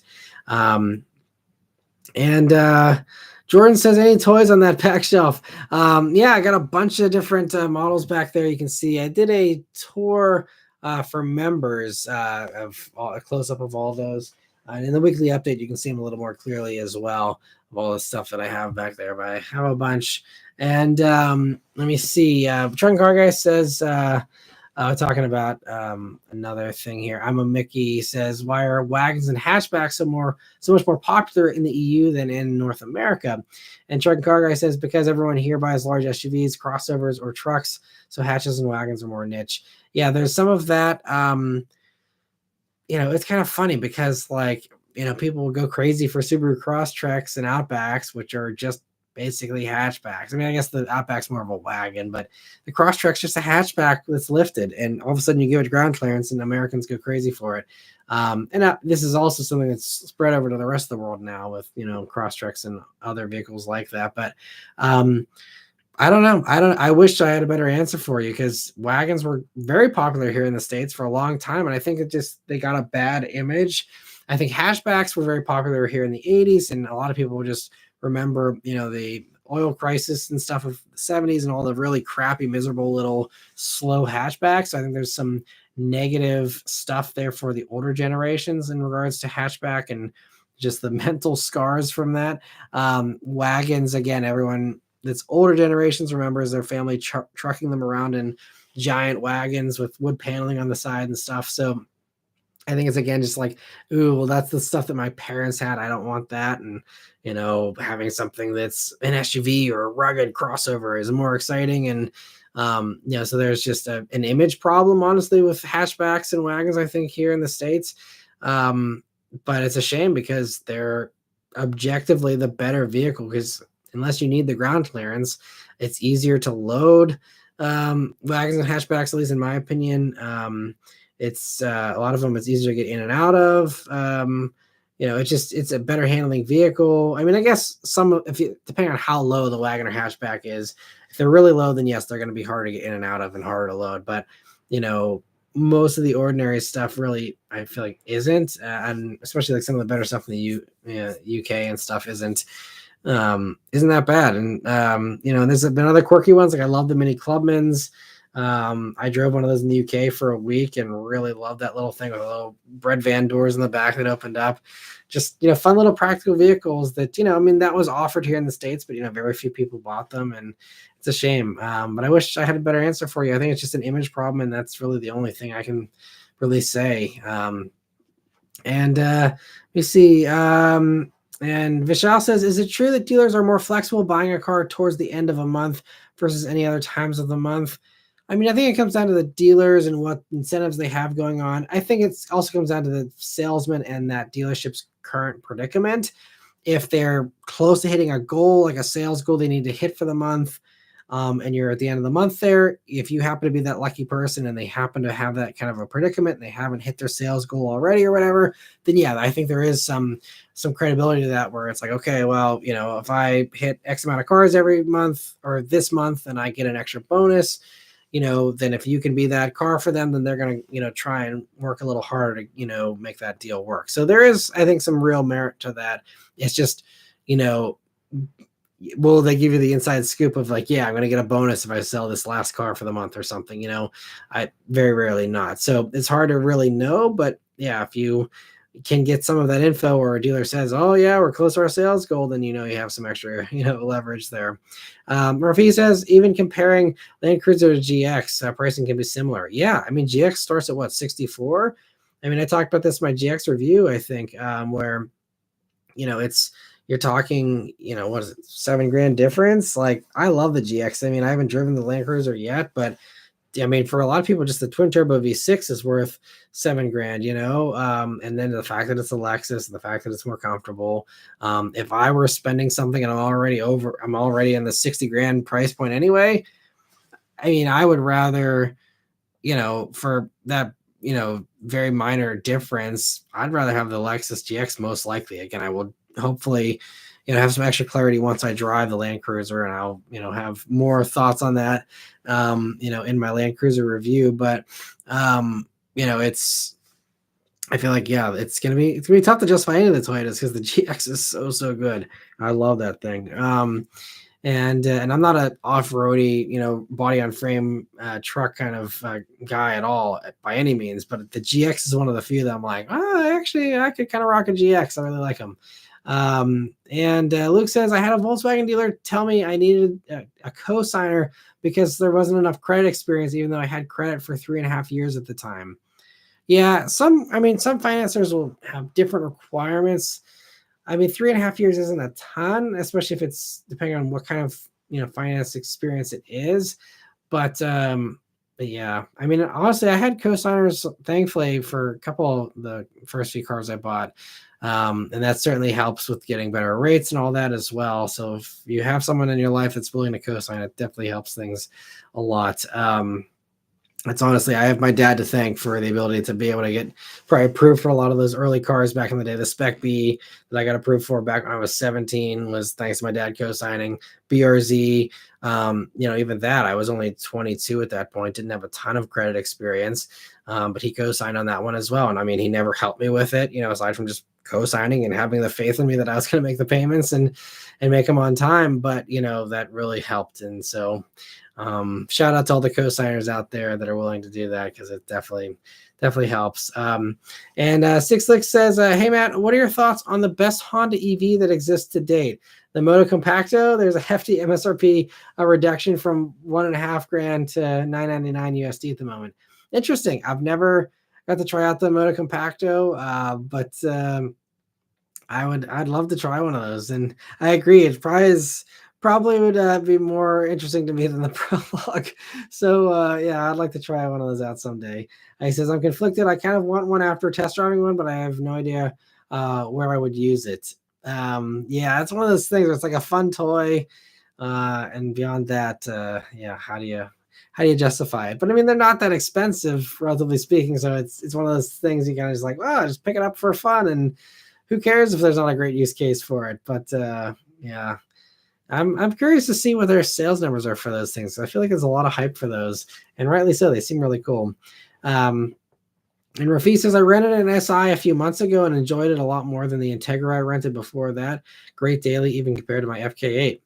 Yeah, I think the SIs are great. I totally agree. CG says, do you ever fix your own vehicles by yourself? And if so, why don't you film them? I don't. And thankfully, knock on wood, I've never really had to fix any of my vehicles. My vehicles always usually have a warranty intact, and there's never anything that requires fixing on my own. So just never have actually done that. So that's why I have never done that stuff. I've done a couple little maintenance things. Like way back, I did a sponsored video with Pennzoil to change the oil in the EcoBoost, and showed how to change the oil in an EcoBoost. So there's that. I changed an oil or an air filter in my mother-in-law's car. That was another sponsored video. So I've done a couple little things like that. Yeah, and that's also not me. I used to install my own parts back in the BRZ days, and my Legacy GT and stuff. It was always one of those things where it always takes way longer, at least for me. It's like, oh, like this will take you 2.5 hours, and then you'll be back on the road in no time, as CJ Pony Parts used to say. And even I installed the intake on the EcoBoost, and even that, I mean, that was like I think it ended up taking me multiple days to do, just because there was like extra stuff and it didn't go in just right, it didn't fit perfectly. And it was just like a whole, working on cars has never been an enjoyable thing for me. It's always been stressful. It's always taken longer than it needs to. And it's always I've just gotten frustrated, and it's just not enjoyable. So that would also not be fun to film. So that makes it even worse. And then also, if I'm miserable, then that's not going to be fun to watch either. So it's all whole things. That's why I've never get into that. I leave the automotive repair for my friend Chris Fix and Eric the Car Guy and Humble Mechanic, and those guys who do a much better job than I ever could at that stuff. Two offers up his explanation here, says that was before SWF. Well, some say he used to be normal before the current Gen 4 and that he sweats coolant. All we know is he's SWF. Well, I mean, if you sweat coolant, then at least, coolant smells sweet, right? So that'd actually be probably preferable to the average sweat for the average person. So that would be cool. Mitchell says, love the hatchback of the 2004 C5 I used to have. I once hauled a 22-inch Turo lawnmower in the back of it. Wow. Yeah. All the generation Corvettes here were so great with those giant hatches, made them so practical. Jazz says, on the end of the month issue, some dealers have to pay a new finance charge on their inventory at the beginning of the month. So I have heard dealers are more motivated to sell cars at the end of the month. Interesting. Yeah, I forgot about the whole component of them, carrying the financing on their inventory. Another reason. So yeah, I think that the end of the month things certainly can be something that certainly is helpful for sure. And Rafi, thank you so much for the very generous super chat. He says, sending love and appreciation. We are currently trying to find a replacement for our '05 Pilot, waiting for a decent lease deal for a Grand Highlander or a Pilot. Patience is key, right? Absolutely. Well, best of luck with the hunt. I hope it goes well. I'm sure you've seen my videos on my thoughts on those two. I hope it there's a good lease deal for you. I think both of them are going to be so hot. I mean, Pilot, I think you'll have a better chance of getting a better deal on it because I think Pilot obviously has been around a little bit longer for that generation versus the Grand Highlander. And I just feel like, Grand Highlander is probably still going to keep just printing money for Toyota. So I doubt you're going to see any kind of incentives on Grand Highlanders if I was guessing. But Pilot, I could see them because Honda's they're doing okay sales wise, but I think there could be still some room for improvement with them. So I feel like, they could be incentivized to get, pilots out the door a little bit more. So I'd say between the two, that's going to probably be your better deal. But as you've probably seen from my videos, I like the Grand Highlander a little bit better between the two, just pricing aside. But thank you again so much, Rafi, for the super chat, and best of luck there. Hope the dealers don't jerk you around too much and all that. And let me see. So Jazz also says, Vivi, your brother-in-law can opine about the finance things at the end of the month. Yeah, I'll have to talk with him next time I see him about the end of the month thing, and maybe I can come back and give you guys some more inside scoop on that. But Truck and Car Guy says, as someone who has worked at a dealership before, the overall dealership usually has a certain quota of units they need to sell to stay afloat. Also, usually the salesman/saleswoman can have a bonus for moving more units than others, so they may be more willing to make a deal. Right, there's definitely bonuses. Yeah, my brother-in-law has told me about that in the past, that he hit his goal or whatever, so he gets an extra however much money or whatever. And so there's definitely that kind of thing that goes on, but there's also a limit to how many they can sell. So it's one of those things where if you're desperate for every sale, sorry, I'm running on fumes here tonight. If you're more desperate, you can't be desperate the entire month, so it's one of those things that kind of have to balance both. And we are at the 2-hour mark here, so we'll wind it down here. Luke says, I only change air filters, cabin air filters, and maybe the occasional light bulb in my car. Yeah, that's about the same speed for me too. He says December 15th is the best time to buy a car. End of year, towards the end of the month. Yeah, and a lot of people are busy with holiday stuff too. So like December is usually a pretty good month for that in general. And Rafi says, I like the Grand Highlander too, but availability is limited, especially the hybrid. Absolutely. I mean, that's always been Toyota's problem, it's so hard to get all of them, and it's a shame that they can't keep up with demand better. But I know Grand Highlander, I was even talking to them about this last year. They said they're definitely ramping it up, and I think this year it's supposed to be a good bit more production than what they had last year. So maybe the inventory situation for Grand Highlander currently won't be the case for later on, as we get into the summer and fall, potentially. Hybrids maybe will be always hard, but maybe the regular gas ones are a little bit easier. I don't know, but totally can appreciate that. If it's easier to go pick up a Pilot, the Pilot's still great as well. It still drives really well. Honda has so many good features. It's just, again, I just wish they would have done the bigger screen for the Pilot instead of phoning it in with a smaller screen there. And Michelle says Toyota lots seem to have more regular gas Highlanders in stock due to the demand. Yeah, so they have a lot of Highlanders in general because everyone wants the Grand Highlander for sure. But also I think Highlanders also has been around a little longer. They've had more time to ramp up production and stockpile inventory and all that. So there's some of that too. But anyway, Two's signing us off here. He says, thank you for watching Basement Mania. Yeah, thank you all so much for joining in here on the live stream. Really appreciate it. And hope you all have a great rest of your weekend here. Stay tuned for that 4Runner reveal here again coming up next week. And lots more good videos here coming as we get into the month of April. It's going to be lots of cool stuff. And I'm looking forward to bringing you guys all that and also some potentially big news there on the Bullitt as well. So stay tuned for all that. It's gonna be a big month, I think. So anyway, thank you all very much for watching, and I'll see you guys on the next live stream. I'll be doing another Saturday one next week as well, just to be forewarned. After next Saturdays, it'll hopefully get back to Sundays, but it'll be Saturday again next week. But anyway, have a great rest of your weekend once again. I'll see you guys on the next one. Take care.